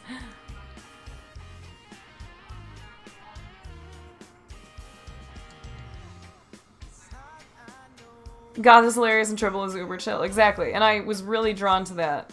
And then once I started streaming, I started spending a ton of time, like, in the same range that I was in the directory, you know? Like, hey, we're all really new. Hey, we're all around this. Like, we kind of know what we're doing now. Let's talk about it together. Let's try and help each other grow to the next level. I agree, Khan. I agree. What is this? A Q&A discussion about streaming on Twitch. I bend bananas. You're old and tired? Well, get some sleeps. Wow, look at all those great chodes in chat. Alpha, I don't know about that, man. I think there's a lot of streamers that like to give lots of advice to other people. And I tell people this a lot, like, I legitimately like what I do. And I think there are a lot of people in here who would like what I do and might benefit from it, whether they intend to do it seriously and hope to hit, like, the high level, or if they just kind of want a new, fun way to make some new friends and interact with some interesting people. So, like, I highly recommend it. I just think you should know what you're getting into and know that there is a great chance that it's not for you. Like, really, it is not for everybody. It does take a lot of work. You kind of have to be hard on yourself. It can be very mentally daunting. You force yourself to compare yourself to other people all the time in the beginning, like, regardless of how many people tell you not to compare yourself. It's really hard not to when you see people who start at the same time as you grow faster than you, grow slower than you, whatever the case is. So it's really hard. You really need to try to not be too focused on other people and only focus on you, and that takes a lot of strength. What made me want to be a streamer? I heard about it from my nephew, like I was saying earlier, and then I checked out Goth's stream and was like, this was actually kind of fun. I feel like maybe I could do this. And I don't know why I thought that anyone would want to watch me at the time. I was like, you know, people generally find me relatively entertaining. I think I'm somewhat funny. maybe people will find me funny too. And like I was playing on ridiculous setup, but I was still playing decent. I was like, I'm not terrible at games. This could be fun, right? Like, I have thick skin. I don't mind getting made fun of. People can talk shit to me. I've been in a lot of damn Duple with the mega sploosh. Oh, I'm gonna watch it. Ooh, that was a mega sploosh. Nicely done. Thank you. But like, I really thought that there was some potential based on that. I was like, I think I can do this. And then in the back of my mind, and it was confirmed once I started streaming, I was thinking like, I'm a fast reader. Sometimes chats move really fast. I think I could possibly do this a little bit better than some people because I can read really fast and I can, the ability to like read and interpret and like actually move on and like form conclusions or whatever and like decide things based on like stuff I read fast. It happens. So, I think being able to read fast helps me a lot because it allows me to do a quick glance over, keep up with chat, and then continue on with what I'm doing. Yes, Steph, yes. You can't remember your command that you made? Aww. Oh, cool. Well, thanks, Alpha. I'm glad you appreciate it, man. Funny looking indeed, Rossum. Indeed. He is a good dude. Mr. Beardsley is awesome. Ben Bananas, no. How much time do I spend off stream working on stuff for my stream? A fucking lot, dude. Because, like, if you're doing this full-time, Triangle Choke, which is a great name, by the way, if you're doing this full-time, you have to accept the fact that, like, you are now an entrepreneur. You are running a business. You can't put all your eggs in one basket. You can't rely just on your tips, even if they've been strong for a long time. You can't rely just on your subs, even if they've been strong for a long time. The nature of the internet is entirely unpredictable. You really don't know which way it could go any given day. So you have to make sure that you spread out a little bit. You've got to make sure that you're trying to put stuff out on social media or that you get sponsors or a merch store or whatever. Do every little thing that you can think of without burning yourself out entirely to try and grow your brand and establish different revenue sources. I read it. Nice, Rossum. So like I definitely... I want to make sure I'm not missing anything. I definitely spend a ton of time working on several things. Looking for potential income sources, because like I said, you really need to look everywhere. Trying to think of ways to make money without, like, ruining anything that I want this stream to be. You know what I mean? Like, I don't want it to be too gimmicky where all it is product placement or whatever. You know what I mean? I want to make sure that the general feel of my stream stays the same. So I look for good sponsors in my free time. I go on Twitter. I go on Instagram. I find other people in the community. I interact with them. I try to think of random shit to ask you guys that like, whether it's something that I would find interesting or whether it's something that I think you guys would be able to have interesting discussions on. So, like, I am always on my phone. It's really frustrating to me, honestly, but it's, like, very key. You definitely need to be on social media a lot to help grow your channel. Nothing is promised. Exactly why you saved your money from stripping? Yes. You have to make sure that you do as many things as you can and think outside the box with it.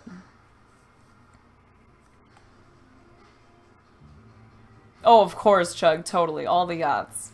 I love this community too, and I love you, Alpha. Oh my god, Duple. Goodness.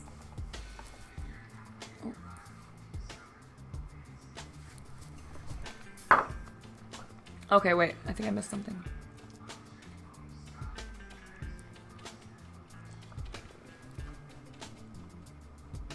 Oh, my eyes just got super watery. I had one of those weird tickles in my throat. Do you ever have that? Alpha! Oh my god, the cup sploosh! Yo, thank you, dude. Thank you for the 1,000 biddies. You're so nice, Alpha. Thank you, thank you, thank you. Oh, would I be able to highlight these stream talks and upload them to YouTube? Yes. My goal was definitely to upload this to YouTube, absolutely. At the very least, if it doesn't go on YouTube because of any kind of, like, muting, it will be here in my highlights. I've been going through and trying to make highlights lately, and that's, like, another one of those things making highlights, sharing clips, going on Twitch, making updates, like tweaking your settings, whatever. You spend a lot of time doing stuff for your stream. Everyone, well not everyone, but so many people believe that this job starts and stops when you hit the start and the stop button. You go live, you play video games, what an easy job. All you're doing is gaming all day. You end, you go do whatever you want, and then your stream just grows. It does not work that way. Oh, thanks bros for buffaloes. Happy to help out whenever possible. Really, Duple? For realsies? For realsies? No, I loved them, Echoes. They were nice. I didn't get to listen to the sound on all of them, but most of them, and I was just like, oh, fuck you. Oh, that's nice. Fuck you. Oh, that's nice.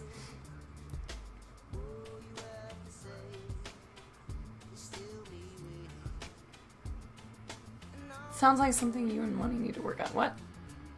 Thanks for the follow, bros. Nothing is true, everything is permitted. Oh, I got it. Aw, Duple, all the biddies, thanks. For realsies, Duple? Oh my god, dude, I'm totally gonna take you up on that. If you honestly have time, I would so appreciate help with highlights. And I totally know that you know the vibe of this channel. And you're creative and funny, so you would probably be able to make them funny titles. I used to have someone who helped me with highlights too, and I would be like, at the end of stream, I would just send a message like, hey, do me a favor, highlight this part of this. Or the whole thing, or whatever. That would be really cool. Savage Sativa streams, yeet! Yas, Chug. I haven't even read the whole paragraph, and I'm already just gonna drop a quick yas. Another thing you should consider is that not all viewers are valuable to your channel. Your community is a reflection upon the kind of attitude you put out there. If you're a complete fuck nugget, you're probably going to have a toxic chat full of trolls. If you're always going out of your way to be nice and as welcoming as possible, your community will be the same. Ooh, the sploosh. So if you have 7 viewers and are excited to get an 8th, but he's a total cum sock, then that 8th is not valuable. Guardian's Post, thank you for the Twitch Prime sub. I really appreciate that. I'm glad this is really valuable. Do you have any questions? Really, Duble? That's awesome. Oh my god. Okay, so like, to touch on that, Chug. Yes. You cannot allow yourself to be bullied or pushed in any direction based on a viewer or viewers in your channel. You have to do you. I remember in the very beginning of my stream, there was a person who I used to play with a decent amount. I think he might have even been a mod at the time. And then he started being really kind of shitty to me and kind of nasty whenever I didn't play with him. And he would join up, and like, even when I said like, no, I'm not bringing anyone in right now, or I'm gonna do raffles, he would just join up. And then he would like kind of talk shit, and I'd be like, hey, so like, could you not do that? I don't appreciate it. And he'd be like, well, maybe I should go somewhere else. And in the very beginning, I was like, oh, but like, he's helpful. He's been doing these things, this, whatever, like, he's given me feedback, or he's been really nice normally. He's just sometimes a dick. All he wants is to be able to play. And I let it happen for way longer than I should have. And then eventually I was finally like, look, dude, don't do that shit again. I don't like it. I don't appreciate it. This is not helpful. If you want to hang out in this chat, I'd love to have you here. But you don't get to, like, call the shots. Like, this is not your stream. If you really want to try and run things, go do your own fucking stream. I used to give some fucks. Wifey Jan with the Twitch Prime sub. Thank you so much. I really appreciate it, Wifey Jan. And you are. Rasam, it's hard not to. When you first start streaming, I know what it feels like. Like, I did not start out with no fucks given the way I should have. I was still, honestly, in a bad part of my life. Like, to be perfectly honest with you, I was not in a happy state. I didn't really trust myself the way that I should have. So I allowed people in my real life and in my stream kind of run shit. It was when I separated all that stuff in my real life and was like, no fucks given. You don't get to tell me what to do. I'm the one who has to live my life, not you. So I'm gonna decide how I will live it, what I will say, what I will wear, whatever the fuck I want to do. And if you don't like it, then fuck off, right? Because really, it's too much effort for me and too much energy for me to expel to put all of this energy into, like, being this person that you want me to be. And then someone else will inevitably come along and be like, hey, this isn't cool, I think you should be this. And if I keep changing for whoever is supporting the most or for whoever I think I need to pander to or listen to, I will never get anywhere. It will drive me fucking crazy. So I finally started telling people to fuck off, and I lost some people from my channel, absolutely. But I like that I lost some people from my fucking channel, because I know all the people who are here right now are people who I'm like delighted to see. I'm happy seeing you in here. I'm never like, I gotta like try and argue with this dude about how I'm gonna do the things that I want to do or whatever. You know what I mean? I don't want that. So if I don't like something that you're saying, I've always been a relatively blunt person, but I've definitely stepped it up a notch lately, and I think you all should too. I think especially if you're starting a new stream, don't give a fuck. Be nice to people, never set out with malicious intent, be kind to your fellow humans, and things will work out for you, like they will. You know, if this is the job that's meant for you, not like a guarantee that you're gonna be fucking famous or a millionaire or whatever. Love you, Khan, have a great one. But you know what I mean? Like, you gotta do this the way you want to do it, because this is a job where you kind of get personal with people. And if you're getting personal and you're not even the real you, it's gonna falter. People are gonna see through that. They're gonna see that you're unhappy, or they're gonna see that you're faking it, or whatever. People see through that shit.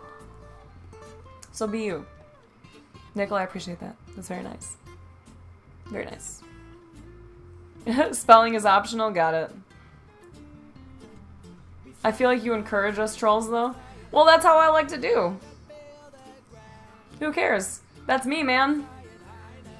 That's how I want to run things. I want to talk shit to the trolls who come in trying to talk shit to me because I think that they suck and that me / all of us, that we collectively are funnier or better at trolling. So I encourage the things that I find entertaining. I don't care if everyone else finds it entertaining, you know, as long as it doesn't get too downhill to where it's just like a shit show here. If you guys don't like it, then, you know, don't watch. Peanut butter jelly time, hello! I agree, Chug Norris. You can be super kind and nice and be a good person and give no fucks. You just have to be able to say what it is that you need to say without being an asshole. Like, hey, I'm sorry, I don't like that, so I'm just gonna say no. There's some people who have still been harassing me about why I don't accept them as a part of this community, and I'm always like, hey man, I don't really have to. Like, I've seen enough to know that you don't fit in here. I see the types of people that you hang out with, and that's why you guys aren't welcome here. Like, I'm sorry, whatever, deal with it. Like, people may vouch for you all over, but what I've seen has shown me that we are not compatible, so I would rather not go there. You love how I handle trolls. I have a good time talking shit to people. Thank you, whatever, man. Yes, Lemons, you gotta let people know they can't fuck with you because you will get a reputation for people not fucking with you. Yes. I feel like it's relatively safe to say, most of you know, that I'm not gonna take your shit. We can fuck around to a certain extent, but if it really bothers me, if I really don't like something that you've said or done, you're gonna fucking hear it from me. I will say it in the nicest way I possibly can, unless you're a total fucking asshole. But you'll know, like, hey, that thing you said earlier, that bothered me. Or, like, please don't do that again. Here's what it kind of, you know, made me feel. Whatever. You know what I mean? Exactly, Wipey. Works in life too, a fucking men. What up, Rafar? Undissolved. Good day to you, sir. Good evening. Def, I'll vouch for you. You're a nice troll. Yes, Twitch is kind of like that. Although I will say I think there are more potential opportunities, because making it seem as though your only opportunity is through that first impression, I think it adds a little more stress and pressure on people who are just getting started, because they feel like if they're not doing everything just right, they're losing out on potential people who are not seeing them for who they are, right? So there are other opportunities. Someone is likely to give you a second chance. You really never know. It all depends on, like, the level of, like, whatever it is that you did that they didn't like is. You know what I mean? You talk shit to people? No. Right? Really, Alpha? Nice. I like to hear that. Well, thank you, Roslyn. Thank you. Like, I don't know. A lot of this, I think, spawned from the majority of the jobs that I've had in my life, because I've been in a lot of them where it's very competitive.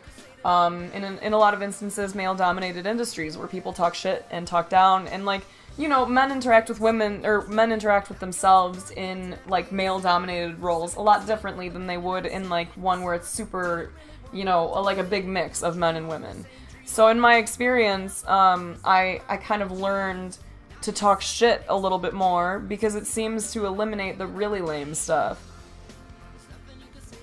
Undissolved, we're doing streaming Q&A. Yo, Bad Karma Lucky, thank you very much. It's funny because I was actually just looking at your question on Twitter, thinking like I would love to touch on this, but I'm worried that Bad Karma won't be around for it. What the fuck are you talking about? I'm sorry, Undissolved. Thank you for the biddies, guys. Cerebral, Alternator, thank you, thank you, thank you. Welcome, guys. Try to fuck off. Thank you, Lemons. Thanks for taking care of that. Oh my god. Yeah, that was good. That was good. I appreciated it. Hey, Ben, what's up? Yes, Steph. Totally. Random question, do you use cheeks highlighter or do your cheeks naturally glow? Oh, highlighter. 100%. Makeup is amazing. DJ Cracker, Arrow, Bad Karma, thank you for the biddies. Did you get the chance to talk about how we should use social media like Twitter and the like to promote and get people into your channel? Yes, we did, but I'll touch on this one more time. Twitter, Instagram, Snapchat, post as often as you can without it just being bullshit that you're churning out.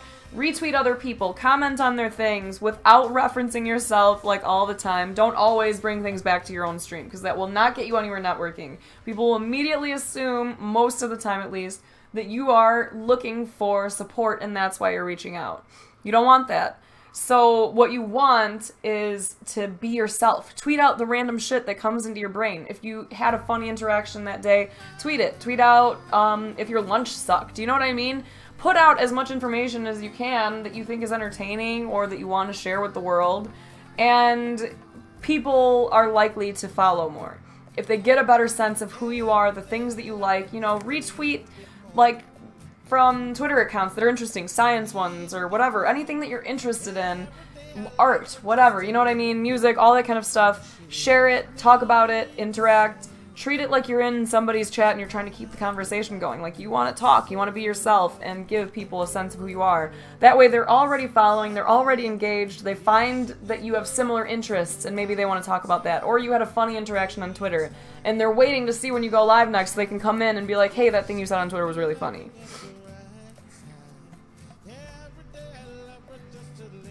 Love the song. Oh, thank you, Free. I'm glad, I'm glad.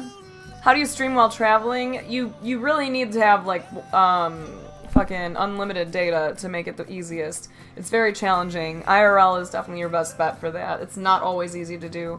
Will Killa, what kind of questions? It's all relating to starting or growing a stream. Okay, AJ Winden, can you... Thanks, Alpha. Can you speak on staying humble as a streamer? I mean, obviously there's some people who are legit famous off Twitch, but there are plenty of people who think they are more famous than they are. I don't know, man. I think if you just remind yourself that, like, in the grand scheme of things, you're still just a person doing a fucking job, it's pretty easy to stay humble about it, you know? Like, really, we're not, like, streamers, even if you have 1 million followers, they're not anything fucking super special. These aren't superheroes or anything. Like, they're all just people who do a job well.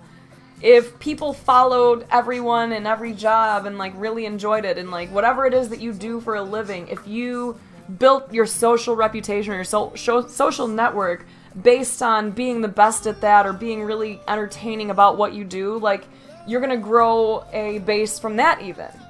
It's all about, like, the hard work that they're putting into it, really. Like, that's, you should be... It's easy to be impressed by the things that they accomplish, but you have to remember that a lot of hard work went into it. Like, these aren't fucking gods. You don't need to, like, be in awe of any of these people. And I think the more you grow in this, the more you see that you ain't shit. You know what I mean? Like, every milestone I hit, I'm hype about, and I see 1 million other people that are way higher than I am on the totem pole, where, like, they really can't go anywhere without being mobbed.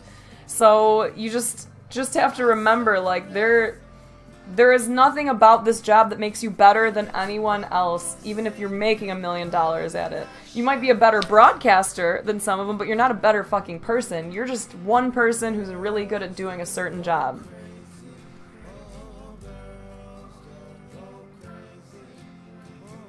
How hard do you find keeping work life and personal life separate? Having a community can be pretty intimate, so I imagine it's much tougher. What are some recommended guidelines for things to keep to yourself?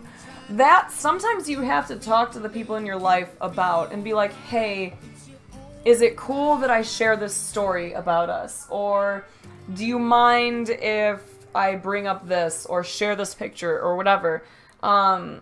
It helps to know the people who you're around and know like how they would feel about those kinds of things. Like there's certain times where I talk about things and I'm like, okay, there's something else I could bring up on the subject, but I don't think it's appropriate to share that about money or about my family or whatever. You know what I mean? I would say trusting your gut on that can be very key, but just the more you can share, the more people get to know you.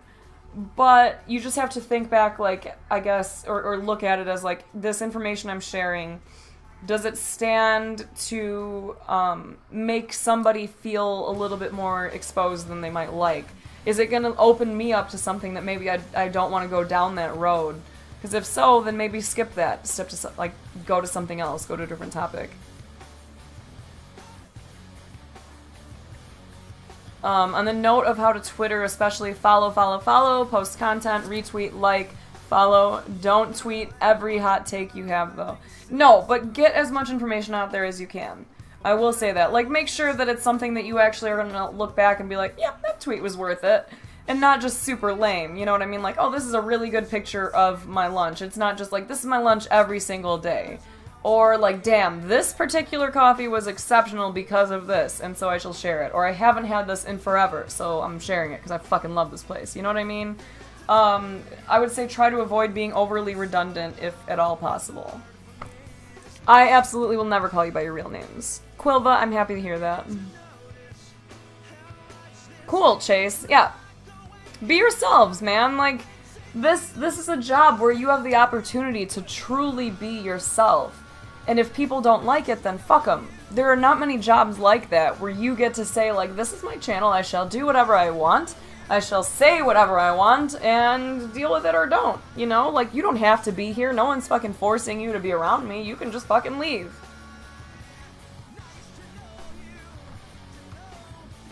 Totally, totally. Keep some grounded people around you, Ultimate. Ooh, Undissolved. From what I have seen, a lot of, like, things are based on Windows. I've heard that it's a little more challenging to get set up on Mac, but I can't really speak on that. As someone who has done pretty well with Twitter, all I can say is A+ advice on social media use. Thank you, AJ. This was my job at one point. Duh. Needs to write a book about this. Snap's guide to the perfect amount of fucks given, or fucks needed for streaming. We've already established that if I write a book, it will be called The Blunt Truth. Duple, I think I actually do, but I won't acknowledge it either way, because it's not real. Your name is Duple. Oh no, Chuck. I mean, you guys know, like, I give no fucks for the most part. I find very, very random shit very entertaining.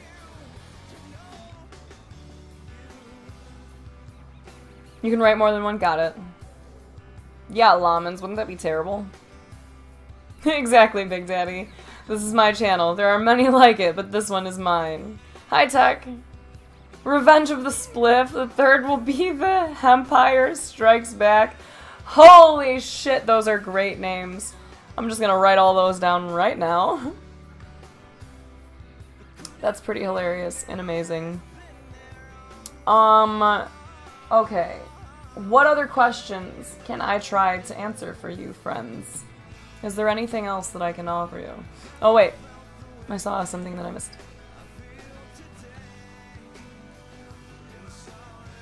Totally agree. I recently left a stream of someone because I didn't like what they were all about.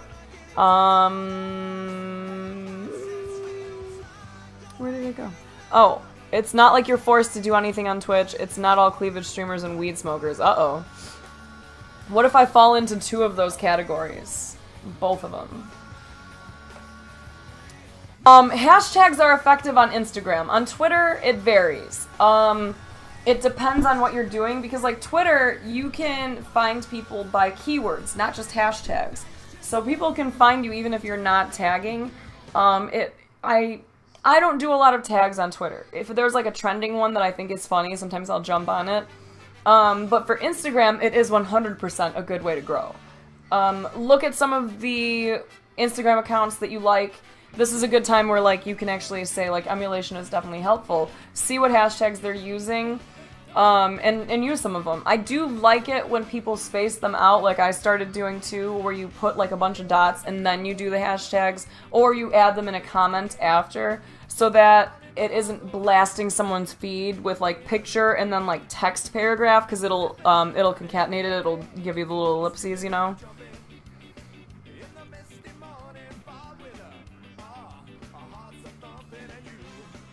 That's a good point, AJ. The only thing I would add for social media use is to also remember that if for some reason streaming doesn't work out, God forbid, and you have to get a real job, employers will look at that stuff, so don't put things out there that a future employer wouldn't find acceptable. Yeah, that's definitely fair. That's definitely fair. You never show us cleavage and nobody wants to see old lady titties. Every now and then I do, but I hate fucking hearing about it, so like sometimes I just avoid it. But I have plenty of like tops that I think are like flattering in that sense, and I would normally dig wearing them, but like having a slightly overhead camera angle just like really amplifies any kind of low-cut shirt.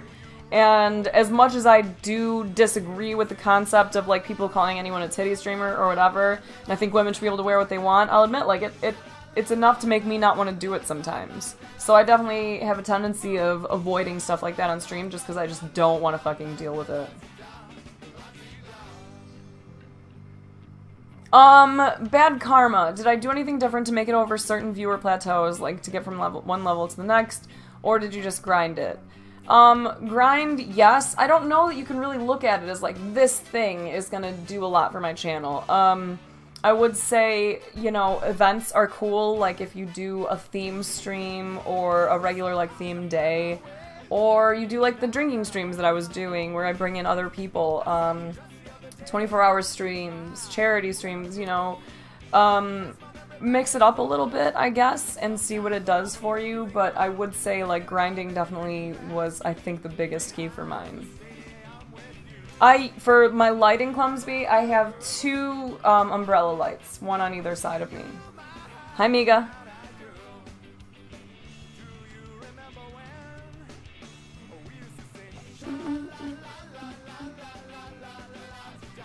I do have webbed feet. Dude, I fucking wish. That would be dope if I had webbed feet. What up, Sizzle?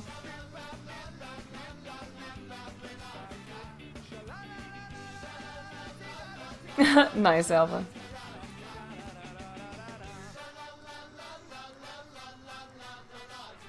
That's hilarious stuff. Yeah, Lemons, you can't be showing people all those pictures of you on the pole. Not everyone likes seeing you doing your dancing. I mean, like, they do, but it might affect your ability to get certain types of jobs in the future. Oh, good job, Def. Way to go. Oh boy. It is my work, of course, of course.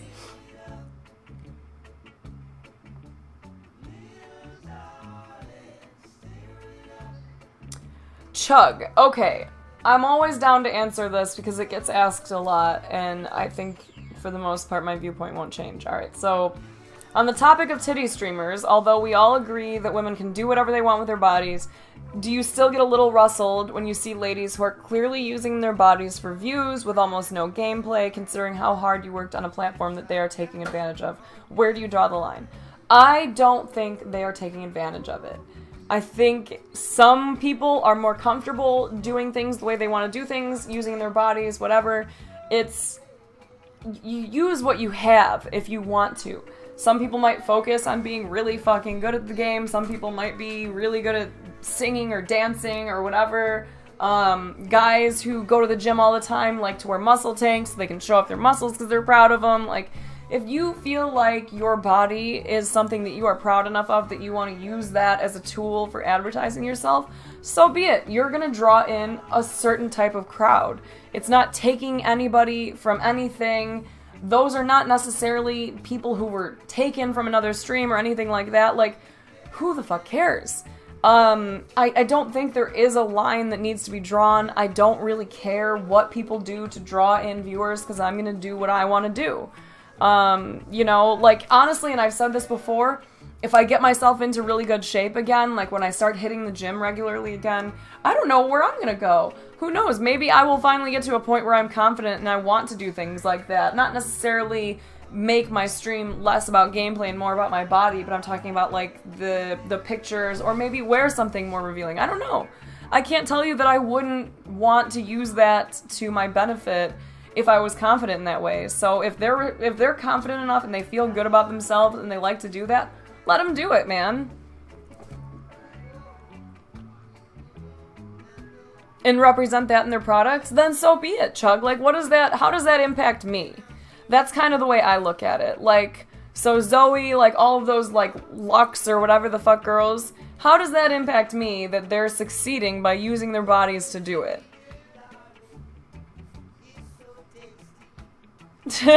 Chase. Well, okay, but you know what I mean, Alpha. Like, if I were at a point where I felt as confident as those people clearly do, I can't say I wouldn't do the same thing. How did I contradict it? So what? If they're blatant titty streamers, who cares? If they want to stream like that, well, how does that impact me? I really just don't, I don't really care. Yeah, like, I thought you were talking to me. Okay. I don't care what anyone else does on Twitch. I don't think it impacts me necessarily. If it's drawing in viewers, cool. Especially if they're bringing new people who didn't know Twitch existed, because most people hit up more than just one stream when they come onto this platform. So whatever, man. Like, it's a different type of entertainment. You look through different channels on your TV every night and think, this is what I want to watch tonight. This is what I want to watch tonight. Like, it doesn't mean that, like, the other channels don't have any value. It's just that person at that time wanted to watch that shit. Nice, Alpha. Lots of people do. Agreed, being bossy. Agreed. When in doubt, let the titties hang out. Exactly, just like Scrub likes to do. For research, of course. 100%. You do you. Other people doing whatever the fuck they want to do is not going to impact me in any way.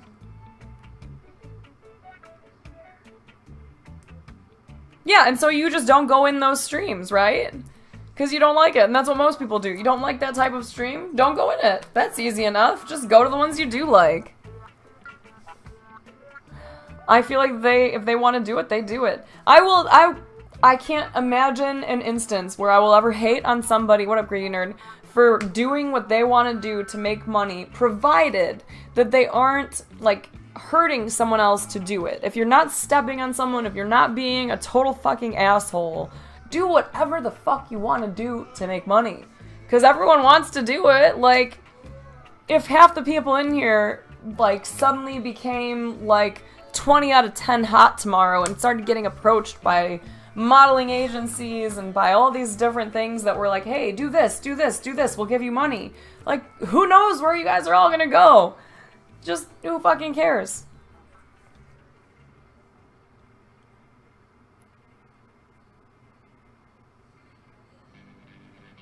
Then Blue Flame, oh my god. I am too, Lansing, because I feel like people just have not gotten to a point where they can just let people do whatever the fuck they want to do.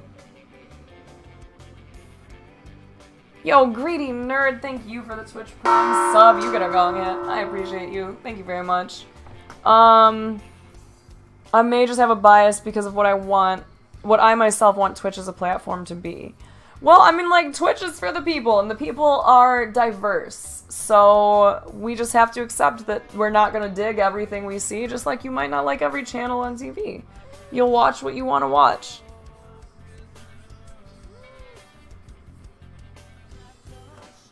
Well, Rossum, then, you know, you do you, also, still.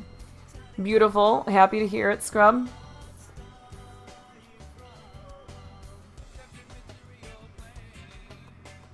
Twitch is many things, and that's why they have all these new directories, too. Like, it's not just about gaming.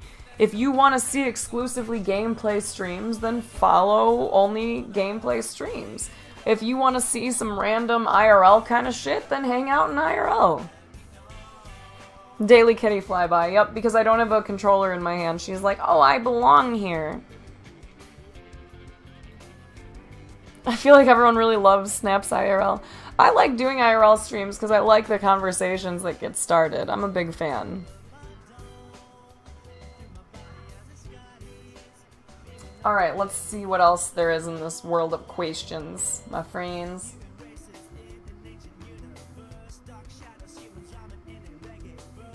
Okay, with the new Twitch onboarding process, how important are follower milestones? So Bad Karma Lucky, the dude who raided not too long ago, had asked that on Twitter. I think follower milestones are still something to be celebrated if you're not celebrating like every single one. You know, pick some decent ones, like when you first get started, you're excited 50, 100, and then probably go to like 500. What up, Quinn? Go to 1,000. You know what I mean? Set goals that aren't just every 50 or every fucking 100, because people will get a little bit tired of seeing, like, hey, we're celebrating this, we're celebrating that. Like, just be happy that you have people to talk to. Don't be so focused on the number that you're achieving. Nebula, hello. The music streams are dope.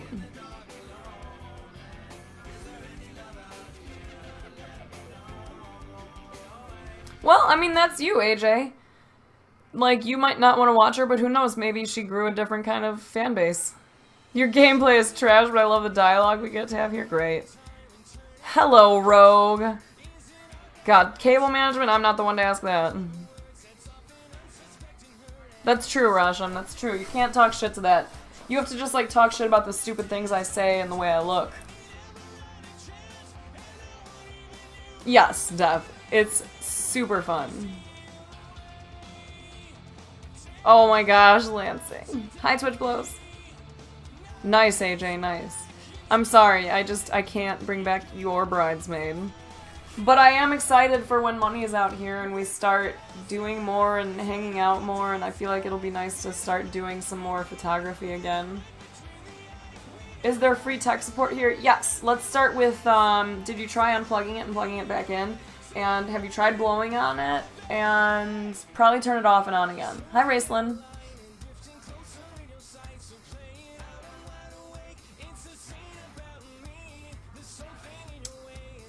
Okay, let me see if there's any other ones. Can you be a bridesmaid in my wedding?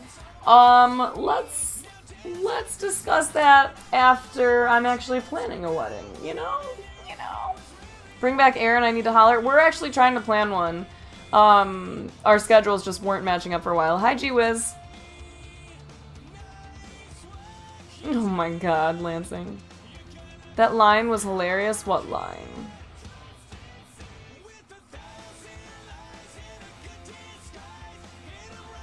Well, thanks, Alpha.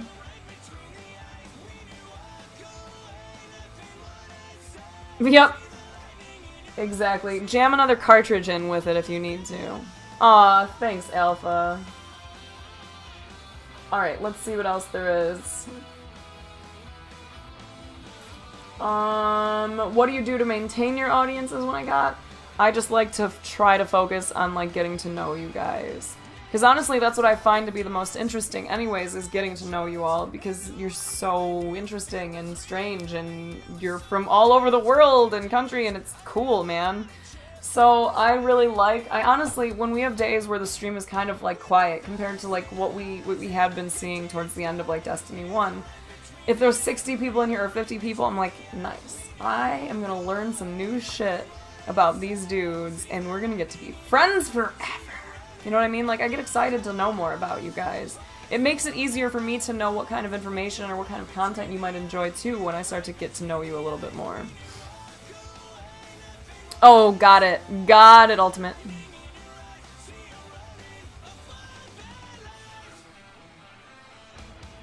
Ordered a water for a girl to chat her up. That's some good shit. I like it. When am I gonna get my photos back up? Rossum, dude, here's what I have to do in order to get my photos back up. I have to take an old hard drive in, spend about $100, get it all transferred over to a new hard drive, and then I can start individually uploading all of the pictures into a new site. Unfortunately, all the ones that I had on my old one were from that old hard drive that is no longer working properly, so I have to do a data transfer, and I've just been too poor. So hopefully after PAX, I can get them all taken care of and uploaded, because I just have like too many bills to be able to take any of the money that I'm earning and put it towards that right now, which sucks. So after PAX, hopefully I'll get my shit back in order and I'll be able to get all my prints back up again, because I have a lot more that I could have added too. Because Snap's a little on the clingy side. Oh my god.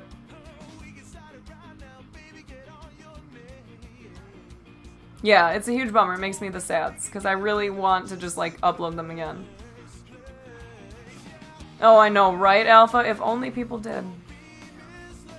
I'm only clingy to you guys because I love you so fucking much and I think you're so perfect and I just want to be with you forever and ever.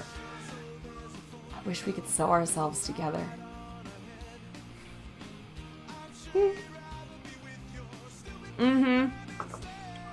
Yeah, it's super fun, Rossum, because it has like all of my photography on there and family pictures and all kinds of shit. It's got like, what is it, like 2 terabytes of photos? It's because it's full. I don't believe it's corrupt, and I'm really hoping that's not the case. Because in my instance, it's like data can always be recovered. You just sometimes have to spend more money.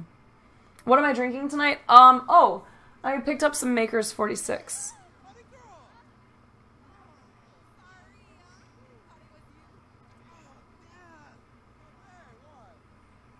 Oh, good, being bossy. That's cool. I really am excited to start using mine a little bit more, too. Your fridge is empty now? Send help? Oh, no. I finally got some groceries. I cannot wait to go and make some salmon after this. Snap's creep face emote? Working on it.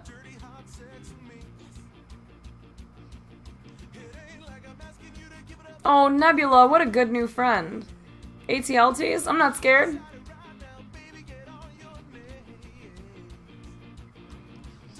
I'd rather discuss the hard drive, like, not in this chat, because otherwise, like, there's already a couple of you, it'll just turn into, like, a tech support stream.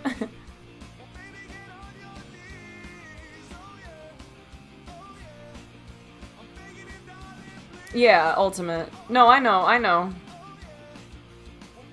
Your ATLT is getting new cabinets today? Aww. My ATLT is my baby sister in the other room coloring still, I think. Getting to hang out with her today and do face masks and stuff. Oh my god, no tech support. How am I cooking that salmon? Oh my god, okay. We're switching this. Does anyone else have any questions regarding streaming on Twitch? Because if not, we're switching this to general conversation and we'll just wrap up the night that way. Ooh, I want to see Alpha for sure. For sure, Z's.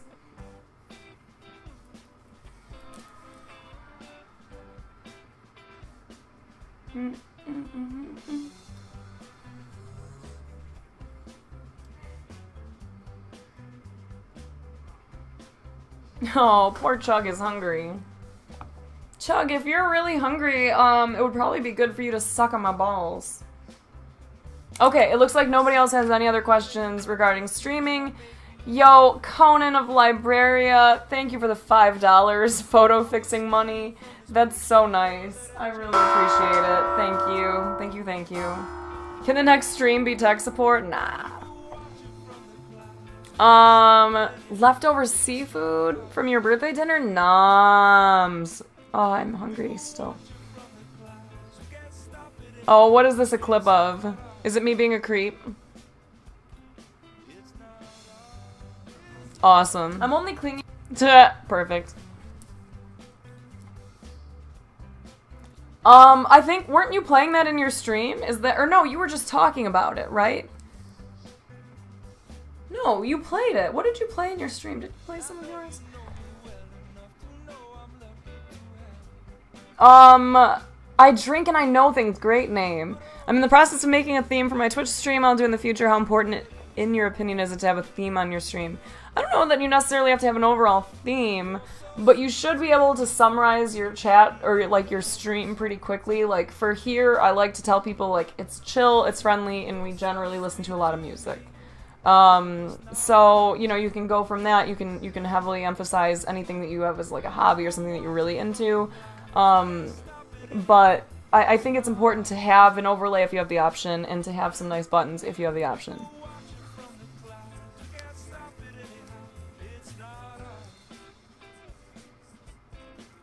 Do I watch football? Not really anymore, man.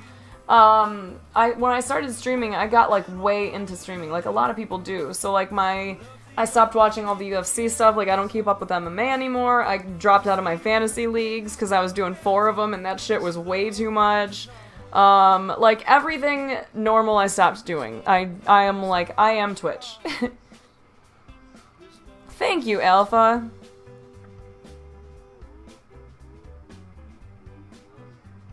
Okay, cool. I'll check it out then, Chug. Well, cool, Opuncha. I'll do more of these. I've definitely had a lot of requests, so I'm always happy to do these. I will highlight this, so if you want to go back like and check out any of the stuff we've discussed, you can go back and check it out. I'll make sure to highlight it tomorrow. Undissolved. I would probably go with Windows 98. I don't know. I think most things are starting to be geared towards 10.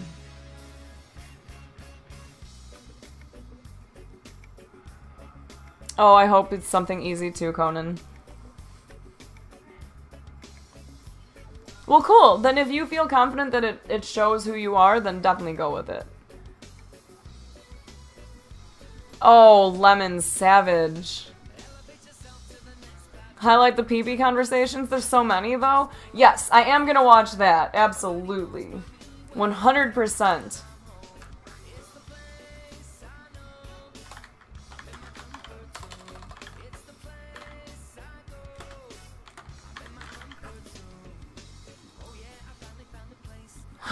Okay. So, who asked me about my salmon? Are you still here? Do you still care?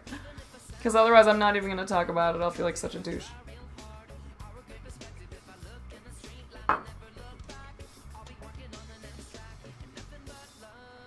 Windows 3.0 is the GOAT. You do, Greedy? Oh, yeah.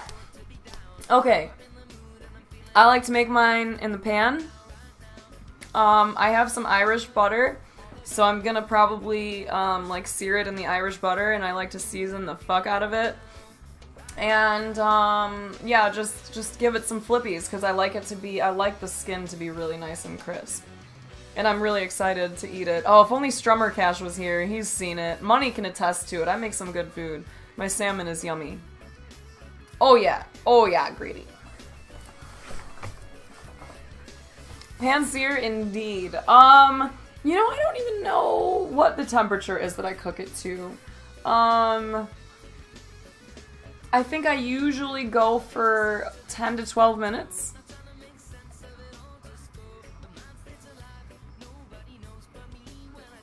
Now you need to make salmon? Yeah, I'm gonna make some salmon and some green beans and maybe some garlic mashed potatoes.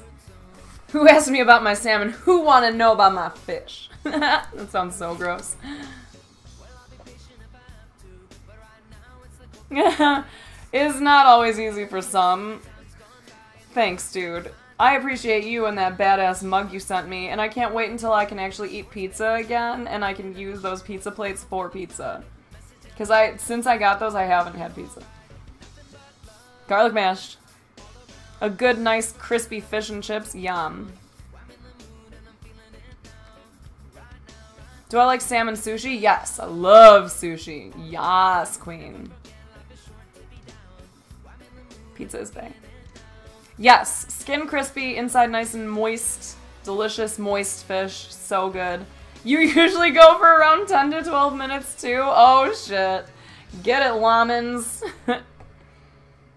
I'm Irish, what the hell are you doing with my butter? I don't know, that's just how it's labeled and it's really good. It's kind of like richer, it's yummy. You've had pizza like 3 times this week? I'm so jealous. Sushi is so fucking good. Irish butter infused with wasabi? I've never been a big fan of wasabi. I feel like it's just too overpowering. It dominates flavors. What? Salmon candy? Interesting. What's your favorite kind of sushi, Nebula? Stony, I'm trying to eat healthier, man. As much, like, you guys know what it's like when I eat pizza as often as I want to eat pizza. You guys were all there, a lot of you were at least, when it was like every fucking day I was eating pizza. That is not good for you. Who knew? I learned that too. You're not supposed to eat pizza every day. I ate way too much of it. It's not that healthy. It's definitely a little pricey. Can't do it. I love the fuck out of it. If I were exercising regularly like I want to, like really going at it, I would eat pizza way more. But I live a relatively sedentary lifestyle these days and I don't care for it, so I just kind of have to do what I have to do. I'm trying to eat healthier. That scared me. Really? Nebula, what's in it? It is, Rossum, you're right, you're right. Crab is delicious. It's better than not eating? Oh, absolutely, but I do eat. I just haven't been eating, like, the same kind of stuff. Oh, Puncha, wow, thank you for the 500 biddies. Teriyaki salmon. I'm gonna make mine... not teriyaki, just seasoned. Jack's Pizza. Don't talk about it, Stony, don't. Conan, that's what money does, too. Money has been trying to get me on the wasabi, bandwagon for a long time, and I just can't... I can't do it. It's not my fave. Oh, damn, that sounds amazing, Nebula. You just made some pretty decent steak. I can make a good steak myself. I like steak. Ooh, Chug, getting lit. You don't like teriyaki, dude? Yes, and like I drink and I know things. I did the ketogenic diet many years ago and I lost like 50 pounds on it. So since then, whenever you do a diet like that, like carb cycling, you know, keeping sugar out, it makes it a lot easier to do that on a regular basis usually. Like I still buy a lot of sugar-free things. I still generally try to stay relatively low carb. I still look a lot at the labels of things that I buy if I'm not eating pizza or like garbage food, you know what I mean? So I try to keep my house full of relatively good things. Relatively.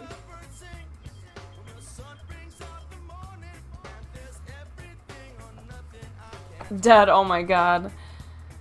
I can't do it. I can't do it, Dadachi. I love it so much and I would eat so much pizza, but it's so bad. So bad to just do that. To just constantly be eating garbage. Really? I haven't heard of it. I drink and I know things. I don't know, Trin, I don't know. A fool, an animal. Ooh, snaps on a scale of breakfast foods. Where does biscuits and gravy rank, and do you make your own gravy? Fuck yes, I make my own gravy. Oh my god, I wish Money were in here for this, or some of my friends. I make good biscuits and gravy. Absolutely make your own gravy. It's 2 fucking ingredients and then seasoning. It's so easy to do. You just need good sausage. You need flour, milk, salt, and pepper. You really don't need a ton. It's all just seasoning to taste. And getting some good biscuits. I want to learn how to make really good biscuits. I haven't done that yet. Really? I like spicy food, but like, I just don't dig wasabi, man.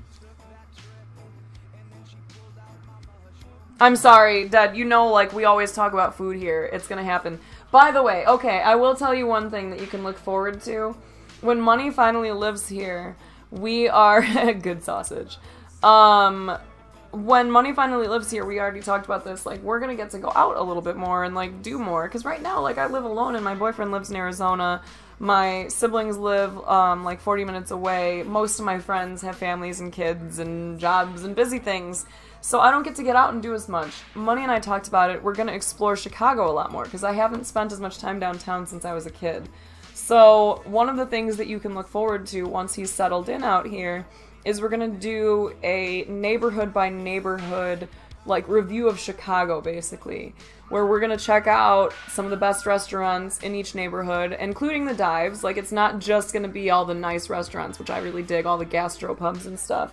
Like, I'm gonna do a nice tour of all Chicago neighborhoods, get photography for you so you can get a feel of what it looks like around there, try out a bunch of different restaurants, and write up some, like, really good information, put vlogs out, whatever, to show you the type of food you can find at these different places and how they infuse different things, whatever. I'm gonna try a lot of new stuff. So we're gonna go neighborhood by neighborhood and, like, walk you through Chicago, basically. So I'm excited for that. Biscuits and gravy is not overrated, Headshot. No. You make biscuits? Nice. Send them to me, I want. Oh, really? Oh. No, I totally get it. Honestly, a lot of the, I learned how to cook, or at least certain things, from, like, my later time in life, I guess. A lot of it I learned from someone I really cared about, a friend's mom who also passed away. And I think about her all the time because she was such a wonderful, strong woman. I really cared for her. And, like, I think about some of the little sayings that she had in the kitchen and some of the ways she would measure things and the things that she would say about, like, certain cooking setups. And I'm like, okay, this would be this person approved, I'll go that route. Or, like, oh, I like this recipe and it's something that I learned from this person, whatever. Oh, that's cool, I drink and I know things. Alright, take it easy, Dad. Wasabi is closer to pure heat, right? If you wanted a deep dish pizza, where do you go? Greedy nerd, Chicago is full of deep dish pizza. Like, you can go to Lou's, you can go to Pequod's, you can go to Gino's East, you can go to, I mean, even Uno's. Like, there's, everywhere you go in Chicago, there's fucking pizza, bro. No, you guys don't have to trust my biscuits. I told you, the biscuits I don't know are that great. Like, I just get biscuits. I want to learn how to make them. I just make the gravy, which is pretty fucking easy, and it tastes good. No, I don't think so, Trin, because that would be really hard to arrange. Instead, it'll be like Money and I, and maybe like my sister and her boyfriend, or like us and some of our friends, like going and checking out restaurants and then talking about it. Why can't you have biscuits and gravy? PBJ French toast? No, but that sounds really good.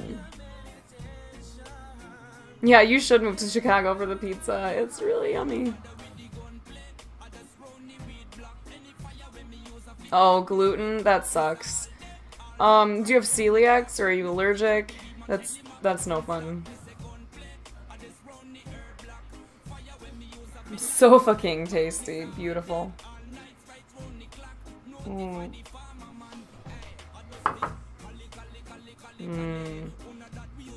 I'm like imagining pizza in my life right now. Yeah, it's Maker's 46.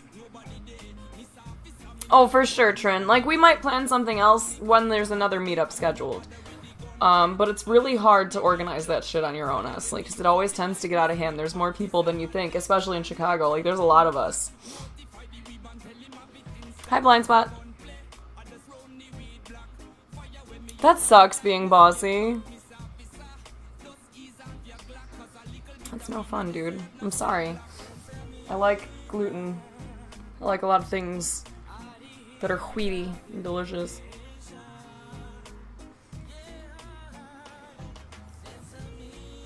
Breakfast pizza? What would you put on it? Oh, I don't even know. I don't think I've ever had it, so I haven't, like, considered it. That's interesting. That is interesting. I don't know, man. I'm interested in the concept. I'll tell you that much. Tell you that! Tell you what? Oh, there we go. Alright, cool. What is the strangest food I tried? You know, someone else just asked me that the other day. And I don't even know, because, like, what's strange to some people is not at all strange to others. Like, a lot of people are really freaked out by the concept of duck liver mousse pate, but I love the fuck out of that. Or, like, bone marrow, like, beef bone marrow was really good. Alligator was pretty good. Oh, really, baby rice plant? Cheese sauce. Oh, that sounds so good, Chug. I do. I like food, greedy nerd. I fucking like food. When pizza's on a bagel, you can have pizza anytime. Hell yeah. Who taught me how to make sausage gravy? Just a recipe, man. I just saw it and then I was like, as soon as I've learned something from a recipe, then it's like, it's like this thing I used to see all the time for like photography or like an art principle, like learn the rules so that you can know how to break them.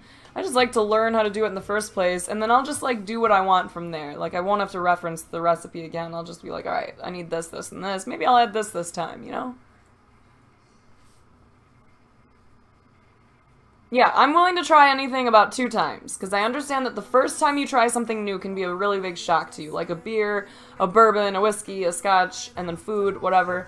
If you have like a certain thing in your mind, and then you have it, like the taste and it's different, or the texture is weird, the first taste is shock. You need to like try and absorb it, try and give it a shot. The second is when you can decide if you like it or not. First one might be a little weird, and then you try it again, and you're like, okay. Now that I can know these certain complexities in it, or I can pick up on this flavor more, maybe I actually like this. Cast iron skillet, I wish. I wish I had that. My pots and, like, I moved out when I was 18. I've told you guys this before, so my pots and pans, my kitchenware is pretty shitty.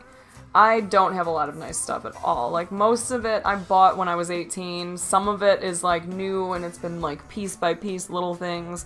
But, like, I have one decent knife, and then the rest of them are kind of shitty now. Like, everything is really cheap, and it's unfortunate. That's the main reason why I don't like to do cooking streams, too, is because my kitchen is kind of small, and I don't really have a good setup because all my stuff is so old. They have everything, Greedy Nerd. Everything.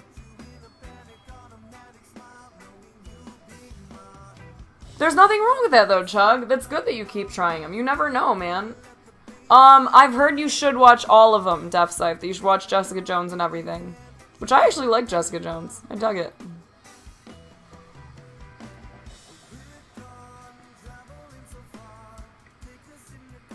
Yeah, and it does it. Like, certain things I know would be way easier if I had better, like, non-stick pans and all that kind of stuff. Yeah, Sonic, we were having a discussion initially about streaming, and now we've just been kind of chilling. Oh, that's cool, Conan. I like my Apple Watch a lot. It's pretty helpful to me. Oh, well, go watch The Defenders, because I'm actually going to shut down, dudes. I just wanted to get on and do the IRL stream, and then I was gonna go and make myself a dinner and hang out with my sister again before she decides to head home. So, on that note, we are gonna shut this down. Lo siento, but I appreciate you, especially because, like, a lot of the stuff I put in place today, I know it took me away from streaming, but I swear there's good things coming back to you guys from this. So, you know, I appreciate you all tuning in, despite this being a shorter, a later stream. I promise you, you will see me again, like, Monday, because tomorrow is my normal day off. You might see me for a little bit, depending on what I'm able to accomplish. But if not, Monday again, nice long streams. We did a lot of them last week. We've been having a lot of fun lately. So, you know, there will be plenty more, and I appreciate you being so supportive. Thank you for all the subs, the tips, the bits, everything. Do me a favor, go support another homie in the pizza party, and let's make it a nice night for them. I will see you again, like I said, either tomorrow or Monday. And, you know, you're pretty. Also, your epidermis is showing you might want to take care of that. So, you know, have a great night. Thanks for hanging. Bye!